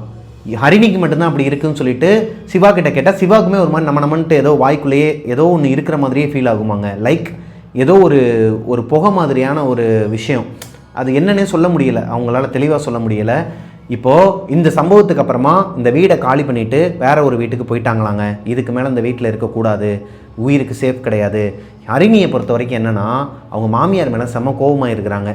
என்ன தான் அவங்களோட மருமக மேலே அவங்களுக்கு கோபம் இருந்தாலும், வேறு கேஸ்ட்லேருந்து அவங்க பையன் வந்து கல்யாணம் பண்ணிட்டு வந்துட்டாலும் உங்களுக்கு பிடிக்கலன்னா முதல்ல ஒதுங்கி போயிருக்கலாம். ஃபஸ்ட்டே அவங்க மேரேஜ் பண்ணிட்டாங்க, மறுபடியும் வீம்புக்கேன்னு சொல்லிட்டு அவங்க ஆட்கள் எல்லாரையும் கூப்பிட்டு இவங்க எல்லாருமே வந்து கிராண்டாக பண்ணணும்னு சொல்லிட்டு தான் பண்ணியிருக்கிறாங்க. இது அவங்க கேட்கலை, கல்யாணம் பண்ணிக்கிட்ட 2 பேருமே கேட்கல. சிவாவோ ஹரிணியோ கேட்டிருந்தா ஓகே, எனக்கு வந்து செலவழித்து வச்சிட்டிங்க அப்படின்னு சொல்லிட்டு அவங்க எதனா ஒன்று பண்ணலாம். அப்பயுமே உங்களோட பையன் தானே சிவா, அவருக்கு ஏன் நீங்கள் பண்ணணும்? இவங்களுக்குலாம் செம்ம எப்படிங்க இருக்கும்? ஹரிணியோட இடத்துலேருந்து யோசித்து பாருங்களேன். இப்போது ஹரிணிக்கு வைக்கிறாங்கன்னா அதில் ஒரு லாஜிக் இருக்குது. சரி ஓகே போயிட்டு போங்கன்னு சொல்லிட்டு எக்கடை கெட்டு போங்கன்னு சொல்லிட்டு ஒதுங்கி போயிடலாம். பெத்த பையனுக்கே ஒரு அம்மா இப்படிலாம் பண்ணுவாங்களா? மருந்து வைப்பாங்களா? பாவம் இல்லைங்க. அவங்களோட ஃப்ரெண்ட்ஸ்லாம் சொல்லுவாங்களாம், ஹரிணியோட ஃப்ரெண்ட்ஸ்லாம், எனக்கு என்னவோ மாமியார் மேலே தான் சந்தேகமாக இருக்குது, நீ வந்து அந்த காலேஜ் போவாங்கன்னு சொன்னேன் இல்லையா, காலேஜில் ஃப்ரெண்ட்ஸுக்கிட்டலாம் நடக்கிறதெல்லாம் ஷேர் பண்ணுவாங்களாம். அந்த காலேஜ் ஃப்ரெண்ட்ஸ்லாம் சொல்லியிருக்கிறாங்க, உன் மாமியார் தான் எனக்கு தெரிஞ்சு பிரச்சனையாக இருப்பாங்கன்னு தோணுதுடி, நீ வேணா அவங்ககிட்ட மூஞ்சில் அடித்த மாதிரி கேட்டு இல்லை வீடை காலி பண்ணிட்டு வந்துருங்க அப்படிங்கும்போது சொல்லும்போது, அறிவு இருக்கா அவனுக்கு? எங்கள் மாமியார் வந்து அப்படிலாம் கிடையாது, ஏன் என்னைய வந்து பிடிக்கல அவங்களுக்கு, அவங்க பையன் மேலே கோபம் அவ்வளவுதான் அப்படின்னு நல்ல விதமாக தான் பேசுவாங்களாம். ஆனால் அவங்க மாமியார் இவ்வளோ கீழ்த்தரமாக இருப்பாங்கன்னு சொல்லிட்டு ஹரிணிக்கு யோசித்து கூட பார்க்கலையாங்க. அழுக தான் வந்திருக்குது அவங்களுக்கு. என்ன அழிக்கணுங்கிறதுக்காண்டி தன்னோட பையனே அழிக்கிறதுக்கு அவங்க ரெடி ஆகிட்டாங்கன்னா அப்போ எந்த மாதிரியான பொம்பளை இவங்க அப்படிங்கிற மாதிரி இவங்களுக்குள்ள ஒரு தாட் வந்திருக்குதுங்க. அது போக ஹரிணியோட குழந்தை கலைஞ்சி போச்சு இல்லையா, அந்த அபார்ஷனுக்கும் அவங்களோட மாமியார் தான் காரணமாங்க. இது எல்லாத்தையுமே இவங்க 2 பேருமே தெரிஞ்சுக்கிறாங்க. இப்போது அந்த வீட்டை காலி பண்ணிவிட்டு வேறு ஒரு வீட்டுக்கு வந்துட்டாங்க. இப்போ அவங்களோட வாழ்க்கை சுமூகமாக தாங்க போயிட்டுருக்குதான். அது போக அவங்களோட 2 பேரோட கையிலையுமே வந்து தாயத்து இருக்குமா, எப்பயுமே இந்த கோவிலுக்கு போயிட்டு வர்றது, பாண்டி கோயிலுக்கு போயிட்டு வர்றது, இப்போ சாமியை மட்டுமே நம்பி வாழ்ந்துக்கிட்டு இருக்கிறாங்களாங்க. யாரை நம்புறதுங்கிற அந்த ஒரு கேள்விக்குறி வந்திருக்குது ஹரிணிக்கும் சிவாவுக்கும். ஏன்னா பெத்த தாயே இப்படி இருக்கிறாங்கன்னா மற்றவங்களை எப்படி நம்ப முடியும்? கூட பழகிற ஃப்ரெண்ட்ஸ் வந்து எப்படி நம்ப முடியும்? இவங்களே தண்ணியில் குடிக்கிற தண்ணியில் மருந்தை கலந்து கொடுத்துருக்குறாங்க. வெளியே இருக்கிறவனுங்களை நம்பி நம்ம எப்படி தண்ணி வாங்கி குடிக்கிறது? எவன் கூட பழகிறதுக்கே பயம் வருவாங்க. இப்போ வரைக்குமே அந்த பயம் அவங்க 2 பேருக்குள்ளேயுமே இருக்குதான். இப்படி நிறைய பேர் வாழ்ந்துகிட்டு இருக்கிறாங்க இந்த உலகத்தில். இந்த மாதிரி இருக்கிற மாமியாருங்க எல்லாருக்குமே நான் ஒரே ஒரு விஷயத்த சொல்லிக்கிறேன். நீங்களும் ஒரு வீட்டில் இருந்து இன்னொரு வீட்டுக்கு, புகுந்த வீட்டுக்கு ஒரு பொண்ணாக தான் வந்திருக்கீங்கிறத மறந்துடாதீங்க. நீங்கள் வந்து அந்த காலத்தில் வந்தப்போ உங்களுக்கு கிடைக்காத அந்த சௌகரியமும், உங்களை வந்து உங்களோட ஹஸ்பண்ட் பார்த்துக்காத விஷயங்களையும் உங்களோட பையனோடையும் உங்கள் மருமகளோடையும் நீங்கள் கம்பேர் பண்ணிக்காதீங்க தயவு செஞ்சு. அது உங்களுக்கும் நல்லதில்லை, உங்கள் குடும்பத்துக்கும் நல்லதில்லை. பார்த்துக்கிட்டு இருக்கிற எல்லா அம்மாக்களுக்கும் நான் சொல்லிக்கிறேன். அதாவது எல்லா அம்மாக்களுக்கும்னா அதே மாதிரி இந்த கதையில் வர மாதிரியான கேரக்டர் யாருன்னா இருந்தீங்கன்னா அவங்களுக்கு நான் ஒரே ஒரு விஷயம் சொல்லிக்கிறேன். உங்களோட பையன் உங்களோட மருமகளை தாங்குறான், அவங்களோட பேச்சை கேட்குறான் அப்படின்னா அதுக்கு நீங்கள் சந்தோஷம்தான் படணும். உங்களோட பையனை நீங்கள் அந்த அளவுக்கு நல்லா வளர்த்துருக்கீங்கன்னு வெளியே இருக்கிறவங்களாம் பேசுவாங்க. அதை விட்டுப்புட்டு என் பையன் எப்படி அவள் பேச்சை கேட்டு ஆடுவான், என் பையன் என் பேச்சை கேட்டு தான் ஆடணும்னு சொல்லிட்டு நீங்களாம் முடிவு எடுத்துக்கிட்டு இருந்தீங்கன்னா உங்கள் புருஷனோட கையில் நீங்கள் அடி வாங்கி மிதி வாங்கி என் புருஷன் மட்டும் இப்படி கோளாறாக இருக்கிறான், என் பையன் மட்டும் ஏன் இப்படி தத்தியாக இருக்கிறான், அவன் பொண்டாட்டி பேச்சை கேட்டுக்கிட்டு இருக்கிறான்னா என்னமா அர்த்தம்? உங்களுக்கு கிடைக்காத ஒன்று இன்னொரு பொண்ணுக்கு, உங்கள் வீட்டுக்கு வந்த உங்களோட பொண்ணுக்கு கிடச்சிச்சின்னு சொல்லிட்டு சந்தோஷப்படுங்க. அவ்வளோதான் நான் சொல்லுவேன். ஸோ இதோட இந்த ஸ்டோரி முடியலைங்க. இன்னொரு இன்சிடெண்ட்டும் அவர் சொன்னார் என்கிட்ட. அந்த இன்சிடெண்ட்டை சொல்லிவிட்டு இந்த ஸ்டோரியை நம்ம முடிச்சிடலாம். இந்த இன்சிடெண்ட் நடந்தது 10 நாளைக்கு முன்னாடி தானாங்க. 10 நாளைக்கு முன்னாடி சிவா அவரோட கிராமத்தில் கோவிலுக்கு போயிட்டு மிட் நைட் ஒரு 12-12:30 மணிக்கு அவங்க கோவிலில் ஒரு ஃபங்க்ஷன் நடக்குது. முடிச்சுட்டு 12-12:30 மணிக்கு ரிட்டன் அவரோட எக்ஸலில் வந்துகிட்டு இருக்கிறாரு தனியாக. ஸ்டார்டிங்கில் ஒரு விஷயம் பார்த்தோம் இல்லையா, ஒரு குட்டையில் ஒரு கம்மாயில் வந்துட்டு மீன்லாம் போட்டு வச்சு பிடிப்பாங்கன்னு சொல்லிட்டு அந்த ஏரியாவை தாண்டி தான் அவர் அவங்க கிராமத்துக்குள்ளே வரணுமாங்க. அந்த ஏரியாவில் வந்துகிட்டு இருக்கும்போது ஒரு பெரியவர் 300 மீட்டர் டிஸ்டன்ஸில் யாருமே இல்லை, லைட் எதுவுமே இருக்காதான், நைட் நேரம் ஒரு மாதிரி பனிக்காத்து, சுற்றிலுமே யாருமே கிடையாது, இவர் மட்டும்தான் அந்த ஒத்தையடி பாதையில் எக்ஸலில் போய்கிட்டு இருக்கிறாரு. வந்துகிட்டு இருக்கும்போது ஒரு 300 மீட்டர் டிஸ்டன்ஸில் அந்த லைட்டு வெளிச்சத்தில் பார்க்குறாரு ஒருத்தர், ஒரு பெரியவர் நடந்துக்கிட்டே மெதுவாக கையை காட்டிக்கிட்டு லிஃப்ட் கேட்குறாராங்க. மெதுவாக ஒரு மாதிரி தடுக்கி தான் நடந்து போயிட்டு இருக்கிறாராம். லிஃப்ட் கேட்டுக்கிட்டே இருந்திருக்கிறாரு. இவர் என்ன பண்ணுறாருன்னா சுற்றியும் பார்க்குறாரு, வேற யாருமே கிடையாது.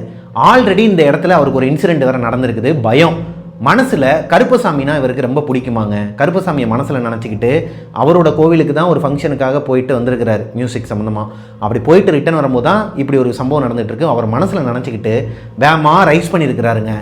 இவர் ரைஸ் பண்ணும்போது இந்த டிவிஎஸ் எக்ஸல் வச்சுருக்கிறவங்க எல்லாருக்குமே தெரியும், எக்ஸலை வந்து ஆக்சிலேட்டர் ரைஸ் பண்ணோம் அப்படின்னா நைட் நேரத்தில் அந்த லைட் வந்து நல்லாவே எரியுங்க.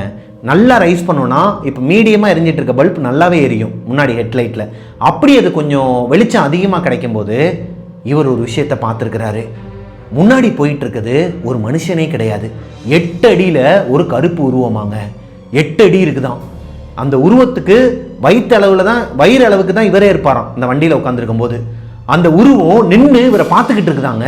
சிவாவோட மனசில் என்ன தோணுதுன்னா, இவ்வளோ நாளாக அந்த விஷயத்துலேருந்து நம்ம தப்பிச்சிட்டோம், ஏன்னா அவங்க அம்மா தான் எல்லாத்துக்கும் காரணம், அதுலேருந்து வெளியே வந்துடலாம்னு சொல்லிட்டு தான் வேற ஒரு வீட்டுக்கும் போயிட்டாங்க, வாடகை வீட்டில் இருக்கிறாங்க. எல்லாமே நல்லா போயிட்டு இருக்கும்போது திடீர்னு இப்படி ஆனால் அவருக்கு எப்படி இருக்கும்? ஹரிணி தான் அவரோட மனசுக்குள்ளே வந்துட்டு போயிருக்கிறாங்க. ஐயோ வீட்டில் தனியாக இருப்பாளே, இப்போ நம்ம இது வந்து நம்மளை கொண்டுருச்சுன்னா நம்ம அப்பா அம்மா வந்து அவளை என்ன பண்ணுவாங்கன்னு தெரியலையே அப்படிங்கிற ஒரு மைண்ட்லேயே வேகமாக ரைஸ் பண்ணிக்கிட்டு மனசில் கருப்பனை நினச்சிக்கிட்டு போயிருக்கிறாருங்க. கண்ணை மூடிட்டு கரெக்டாக அந்த கருப்பு உருவத்துக்கிட்ட வரும்போது கண்ணை மூடிட்டு போயிருக்கிறாரு. ஒரு கட்டத்துக்கு மேலே கண்ணை திறந்து பார்க்கும்போது அந்த உருவம் இவருக்கு பின்னாடி நின்றுட்டு இருக்குதாங்க. கண்ணாடியில் பார்த்துருக்கிறாரு. ஜஸ்ட் மிஸ் ஆங்க. அன்றைக்கி நைட்டு என்ன வேணாலும் நடந்திருக்கலாமா, 10 நாளைக்கு முன்னாடி அவருக்கு என்ன வேணாலும் நடந்திருக்கலாமா. இது அந்த கருப்பனோட அருளால் நாங்கள் வந்து தப்பிச்சிட்டேன் பிரதர் அப்படிங்கிற மாதிரி சொல்கிறாரு. அது போக எனக்கு ஒரு டவுட் இருந்துச்சுங்க. ஸ்டார்டிங்கில் ஹரிணியும் சிவாவும் ஃபோனில் வீடியோ கால் பேசிகிட்டு இருக்கும்போது ஒரு கருப்பு உருவம் இவங்க வீட்டுக்குள்ளே வந்துட்டு போச்சு இல்லையா. இவங்க 2 பேரும் லவ் பண்ணுற விஷயம் தான் அவங்க அம்மாவுக்கு தெரியாதே. அதாவது ஹரிணியோட அப்பா அம்மாவுக்கும் தெரியாது, சிவாவோட அப்பா அம்மாவுக்கும் தெரியாது. அப்படி இருக்கும் பட்சத்தில் எப்படி வந்து அவங்க அம்மா அந்த கருப்பு உருவத்தை ஏவி விட்டுருப்பாங்க அப்படின்னா எனக்கு டவுட் இருந்துச்சு. மேபி உங்களுக்கும் ஸ்டார்டிங்கில் இருந்திருக்கலாம். அரையும் குறையுமா கதையை கவனிக்கிறவங்களாம் இந்நேரம் கமெண்ட்லேயே போட்டிருப்பீங்கன்னு எனக்கு தெரியும். ஆக்சுவலாக என்ன விஷயம்னா, இவங்களோட வீட்டுக்கு பின்னாடி ஒரு மாமரம் இருக்குமாங்க. இந்த மாமரத்தில் ஒரு பேய் இருக்கிறதா ஒரு வதந்தி இருக்குது இவங்க ஏரியாவில். அது போக இவங்களோட தங்கச்சி, சிவாவுக்கு ஒரு தங்கச்சி இருந்திருக்கிறாங்க. அவங்க சின்ன வயசுலேயே இறந்துட்டாங்களாங்க. அவங்க இறந்ததே பேய் பிடிச்சி தானா. அவங்க அமானுஷ்யமாக தான் இறந்துருக்கிறாங்க. அதுக்கு காரணம் என்னங்கிறதெல்லாம் இவங்க யாருக்குமே தெரியலை. காலப்போக்கில் அப்படியே விட்டாங்க. சிவா 10th ஸ்டாண்டர்ட் படிச்சுட்டு இருக்கும்போது ஒரு நாள் கறி சாப்பிட்டுட்டு அந்த எலும்பெல்லாம் போய் பின்னாடி டஸ்ட்பினில் போட்டுட்டு அங்கனே கை கழுவிட்டு பின்னாடி இருக்கிற ரெஸ்ட் ரூமுக்கு போயிட்டு வருவாராங்க. சாப்பிட்ட எலும்புங்களெல்லாம் குப்பை தொட்டியில் போட்டுட்டு அந்த மாமரத்து கிட்டக்க அதை ஒட்டி தான் பாத்ரூம் இருக்குமா. இந்த பாத்ரூம்குள்ளே போகும்போது இந்த மாமரத்துக்கு மேலே இப்போ பார்த்தார் இல்லையா ஒரு கருப்பு உருவம், அதாவது ஹரிணியும் பார்த்தாங்க இல்லையா செவத்து மேலே ஏறி போச்சுன்னு சொல்லிட்டு ஸ்டார்டிங்கில், அந்த உருவத்தை சிவா பார்த்துருக்கிறாரு. அப்போ தான் அவர் ஃபஸ்ட் டைமாக அந்த உருவத்தை பார்த்துருக்கிறாரு. கருன்னு உடம்பெல்லாம் ஒரு மாதிரி லீனாக, முடி வந்து முதுகளவுக்கு வச்சுக்கிட்டு, அது போக கண்ணு மட்டும் ஷார்ப்பாக இருக்குதாங்க. ஒயிட் கலரில் ஒரு மாதிரி பிரதிபலிக்குதான். பார்த்தாலே ஒரு மாதிரி கிளார் அடிக்கிற அளவுக்கு பிரதிபலிக்குதான். அது மேலே உட்காந்து பார்த்துக்கிட்டே இருந்திருக்குது. பயந்து போய் அலறி அடித்து பாத்ரூம் போகாமல் ஓடி வந்திருக்கிறாரு வீட்டுக்குள்ளே. அன்றைக்கி அவங்க அப்பா அம்மா கிட்ட அவர் சொல்லலையாம், இந்த மாதிரி ஒரு உருவத்தை பார்த்தேன் பின்னாடி உட்காந்துருக்குன்னு சொல்லிட்டு. இதுதான் அவங்களோட தங்கச்சியவும் கொண்டிருக்கும், அதாவது அவங்க தங்கச்சியோட சாவுக்கும் இந்த கருப்பு உருவம் தான் காரணமாக இருக்கும் அப்படிங்கிற மாதிரி சிவா கெஸ் பண்ணுறாருங்க. மற்றபடி சிவாவோட தங்கச்சி எப்படி இறந்தாங்க, அவங்களுக்கு பேய் பிடிச்சிருக்குன்னு மட்டும்தான் சொன்னாரே ஒழிய என்ன நடந்துச்சுன்னு சொல்லிட்டு என்கிட்ட டீட்டெயிலாக சொல்லலை. ஸ்டோரியை முடிச்சிடலான்னு நினைக்கும் போது கரெக்டாக கடைசியாக ஒரு வாய்ஸ் நோட் ஒன்று போட்டிருக்கிறாருங்க. இப்போ தான் பார்த்தேன். ஸ்டோரியை முடிச்சுட்டு நான் அடுத்த ஸ்டோரிக்கே போகலான்ட்டு எந்திரிக்கும் போது தான் சடனாக அவர் அனுப்பினதை கவனித்தேன். இல்லைனா இதையுமே நான் சொல்லியிருக்க முடியாது பிரதர். எதனாலும் முன்னாடியே வந்து சொல்லிடுங்க. கொஞ்சம் சின்ன வயசில், அதாவது 9th ஸ்டாண்டர்ட் படிக்கும்போது தான் ஸ்டார்டிங்கில் நம்ம ஒரு இன்சிடெண்ட் பார்த்தோம் இல்லையா, சிவாவோட தாத்தா இந்த கம்மாயில் வந்து மீன் பிடிச்சிட்டு இருப்பாங்கன்னு சொல்லிட்டு, அப்படி ஒரு நாள் அந்த இன்சிடெண்ட்டுக்கு அப்புறமா இன்னொரு நாள் அவரும் அவங்க தாத்தாவும் பக்கத்துலேயே ஒரு வீடு இருக்குமாங்க. இந்த கம்மாக்கு பக்கத்துலேயே ஒரு வீடு கட்டியிருக்கிறாங்க. கம்மாக்கரை வீடுன்னு சொல்லுவாங்களாம் அவங்க ஏரியாவில். அந்த வீடு வந்து ஒரு மண் வீடு தானாங்க, மண் திண்ணை தானே, அதாவது செங்கல்ல தான் கட்டியிருப்பாங்களாம். ஆனால் மேலே மண் பூசி மண் வீடு, மண் திண்ணைங்கிற மாதிரி சொல்லுவாங்களாம். அந்த மண் செம்மண் திண்ணையில் அவங்க தாத்தாவும் இவரும் படுத்து தூங்கிட்டு இருக்கும்போது திடீர்னு சிவாவோட ஃப்ரெண்ட்ஸ் ஒரு 3 பசங்க, சின்ன சின்ன பசங்க, அதாவது இவங்களோட 9th ஸ்டாண்டர்ட் படிக்கிற ஸ்கூல் பசங்க வந்து, டேய் வாடா, அங்கே மீன்லாம் வந்துருச்சுடா, என்னடா தூங்கிக்கிட்டு இருக்கிற, ஆசையாக உன்னை பார்க்கலான்னு வந்தால் நீ தூங்கிட்டு இருக்குன்னு சொல்லும்போது சிவா எந்திரிச்சு அவங்க தாத்தாவை பார்க்குறாரு. அவர் குடிச்சிருப்பாராங்க. அவர் குடிச்சிட்டு நல்லா படுத்து தூங்கிடுவாரான் எப்பயுமே. அந்த மாதிரி தான் அவர் நல்லா படுத்து தூங்கிட்டு இருக்கும்போது, அவர் பார்த்தாருன்னா எதனா சொல்ல போகிறாரா, காலையில் வாங்கடான்னு தானே சொன்னேன், எதுக்கு நான் நைட்டு வந்தீங்க, வாடா போகலாம், போய் பார்க்கலாம்டா, நிறைய மீன் வந்திருக்குடா, நாங்கள் போய் பார்த்துட்டு தான்டா வந்தோம்னு சொல்லிட்டு 3 பசங்க கூப்பிட சிவா மட்டும் எந்திரிச்சு நடந்து அவங்க கூட போயிருக்கிறாருங்க. இந்த கம்மாக்கரைக்குள்ளே போயிருக்கிறாரு. இந்த வயக்காட்டை தாண்டி தான் அந்த கம்மாக்கரைக்குள்ளே போகணுமா. நடந்து போயிட்டு இருக்கும்போது அந்த பசங்க பேசிக்கிட்டே ஜாலியாக கூட்டு போயிட்டு இருக்கிறானுங்க. திடீர்னு சிவாவோட தாத்தா கையில் விளக்கமாற வச்சுக்கிட்டு ஓங்கி ஒரு அடி அடிச்சிருக்கிறாருங்க. சிவாவை பின்னாடி வந்து ஓங்கி அடித்தது மட்டும் இல்லாமல் இவரோட தலைமுடியை பிடிச்சி வாடான்னு சொல்லிட்டு பின்னாடி இழுத்துட்டு வந்திருக்கிறாரு. அவங்களோட ஃப்ரெண்ட்ஸ் பின்னாடி இருந்து கத்துறானுங்களாம். மாமா, அந்த இவரோட தாத்தா வந்து அவங்க மாமான்னு தான் கூப்பிடுவாங்களாம் அந்த பசங்க. மாமா, என்ன மாமா இப்படி பண்ணிக்கிட்டு இருக்கீங்க, நாங்கள் வந்து விளாட தானே கூப்பிட்டு வந்தோம், விடுங்க மாமா சிவாவை விடுங்க, சிவா வாடா, அவர் கிடக்கிறாரா இங்கே வாடான்னு சொல்கிறேன்ல அப்படின்னு சொல்லிட்டு கூப்பிட்றாங்களாம் பின்னாடி இருந்து. ஆனால் இவரை பின்னாடியே திரும்பி பார்க்க விடலையாங்க அவங்க தாத்தா. முடியே டைட்டாக பிடிச்சிக்கிட்டு இழுத்துட்டு போயிட்டு இருக்கிறாராம். நேரம் அந்த கம்மாக்கரை வீட்டுக்குள்ளே இருக்கிற பூஜை ரூம்குள்ளே தள்ளி விட்டுட்டு அவருக்கு விபூதி போட்டு நடந்ததெல்லாம் சொல்கிறாரு. அறிவு கெட்டவனே, யாரை கேட்டுறா எந்திரிச்சு நடிச்சாம இடத்துல போயிட்டு இருக்க தனியா, தாத்தா லூசு மாதிரி பேசாதே, என்னோட ஃப்ரெண்ட்ஸ் வந்தாங்க பார்த்தியா இல்லையா, அவங்க தான் பின்னாடி இருந்து கத்திக்கிட்டே இருந்தாங்க, நீ பாட்டு காதை கேட்காம கூட்டார, குடிக்கிறத நிப்பாட்டு தாத்தா, போதையில் என்னத்தையாவது பண்ணிட்டு இருக்க நீன்னு சொல்லிட்டு திட்டும் போது அவங்க தாத்தா ஒரு விஷயத்த சொல்றாரு. டேய் என்னடா பேசிட்டு இருக்க, நல்லா தூங்கிட்டு இருந்தேன்டா, திடீர்னு ஏதோ ஒரு சங்கிலி சத்தம் கேட்டுச்சு, டக்குன்னு கண்ணை முழிச்சு பார்த்தா நீ பக்கத்துல இல்லை, என்னமோ ஏதோன்னு சொல்லிட்டு பார்த்தா தூரத்துல நீ நடந்து போய்கிட்டு இருக்க. தனியா சிவா ஒரு கிணறை நோக்கி போயிட்டு இருக்கிறாராங்க. இந்த ஏரியா சைட்லலாம் ஒரு கிணறு இருக்கும். நம்ம மிஸ்டர் பிரபாகரன் வீலாக்ஸில் கூட இந்த கேம்ஸ் வீடியோலாம் பண்ணியிருப்போம். அந்த கேம்ஸ் வீடியோவில் ஒரு கிணத்துல இருந்து தண்ணி எடுக்கிற மாதிரி போட்டிருப்போம். தரையோட தரையாக இருக்குங்க அந்த கிணறு, லைக் இந்த ஆழ்துளை கிணறுன்னு சொல்லுவாங்க இல்லையா, அந்த மாதிரி டைப்பில் பெரிய கிணறு. அந்த கிணத்தை நோக்கி தனியாக பேசிக்கிட்டே நடந்து போயிருக்கிறாரு சிவா. அது போக அந்த சத்தம் பின்னாடி இருந்து மாமா மாமான்னு சொல்லிட்டு அந்த பசங்க கூப்பிட்ட சத்தம் அந்த தாத்தாவுக்குமே கேட்டிருக்குது. ஆனால் அப்படி அந்த அமானுஷ்யம் பின்னாடி இருந்து கூப்பிடும்போது திரும்பி பார்க்கக்கூடாதாங்க. ஒருவேளை நம்ம திரும்பி பார்த்தோன்னா என்ன வேணாலும் நடக்குமா. அதனால தான் அவங்க தாத்தாவும் திரும்பி பார்க்கல, சிவாவையும் திரும்பி பார்க்க விடாமல் நேராக கூட்டு வந்து அடித்து சாமி ரூமுக்குள்ளே உட்கார வச்சு நடந்ததெல்லாம் சொல்லியிருக்கிறாருங்க. இப்போது சிவாவுக்கு சந்தேகமாகவே தான் இருந்திருக்குது. தாத்தா போதையில் தான் ஏதோ ஒன்று உளறிட்டு இருக்கிறாருன்னு சொல்லிட்டு அன்றைக்கி நைட்டு முழுக்க அழுதுகிட்டே படுத்து தூங்கிட்டாராங்க. இருந்தாலும் ஒரு பயம் இருக்குது, மேபி நடந்திருந்தா வேறு யாராச்சும் அமானுஷ்யங்களே வந்து நம்மளை கூட்டு போயிருந்தா. பயந்துட்டு அடுத்த நாள் காலையில் அவங்களோட ஃப்ரெண்ட்ஸ் கிட்ட போய் கேட்டிருக்கிறாருங்க. மிட் நைட்டு 1 மணி 1:30 மணிக்கு நாங்கள் ஏன்டா அங்கே வர போகிறோம், காலையில் தானடா நீ வர சொன்னு சொல்லிட்டு திட்டிருக்கிறாங்க. இப்போ தான் சிவாவுக்கு ஒரு விஷயம் புரிஞ்சிருக்குது, அவங்க தாத்தா பொய் சொல்லலை. அவர் மட்டும் அன்னைக்கு வரலைன்னா சிவாவுக்கு என்ன வேணாலும் நடந்திருக்குமா. அந்த கிணத்துல அவர் குதிச்சிருக்கலாம், அவர் அன்னைக்கே இறந்துருக்கலாமாங்க. ஸோ இதோட சிவாவும் ஹரிணியும் என்கிட்ட சொன்ன ஸ்டோரியை நான் என்னோட நரேஷனில் உங்ககிட்ட சொல்லி முடிச்சிட்டேன். இந்த ஸ்டோரி உங்களுக்கு பிடிச்சிருக்குன்னு நம்புகிறேன். பிடிச்சிருந்துச்சுன்னா லைக் பண்ணிடுங்க. உங்களோட வாழ்க்கையிலையும் இதே மாதிரி எதனா ஒரு சம்பவம் நடந்திருக்குது, அதை என்கிட்ட ஷேர் பண்ணணும்னு நினச்சிங்கன்னா பிரபாகரன் அஃபிஷியல் மிஸ்டர் பிரபாகரன்கிற இன்ஸ்டாகிராம் ஐடிக்கு எனக்கு இன்பாக்ஸ் பண்ணுங்கள். மிஸ்டர் பிரபாகரன் யூடியூப் சேனலை சப்ஸ்கிரைப் பண்ணுங்கள், பக்கத்தில் இருக்க பெல் ஐக்கானை தட்டி விட்டுருங்க. ஸ்பாட்டிஃபைலையும் டெவில்ஸ் கிச்சனை ஃபாலோ பண்ணிக்கோங்க. நிறைய ஸ்டோரிஸ் எக்ஸ்க்ளூசிவாக ஸ்பாட்டிஃபைல வந்துட்டு இருக்குது. அண்ட் மிஸ்டர் பிரபாகரன் வீலாக்ஸ் சேனலையும் சப்ஸ்கிரைப் பண்ணி பக்கத்தில் இருக்க பெல் ஐக்கானை தட்டி விட்டுருங்க.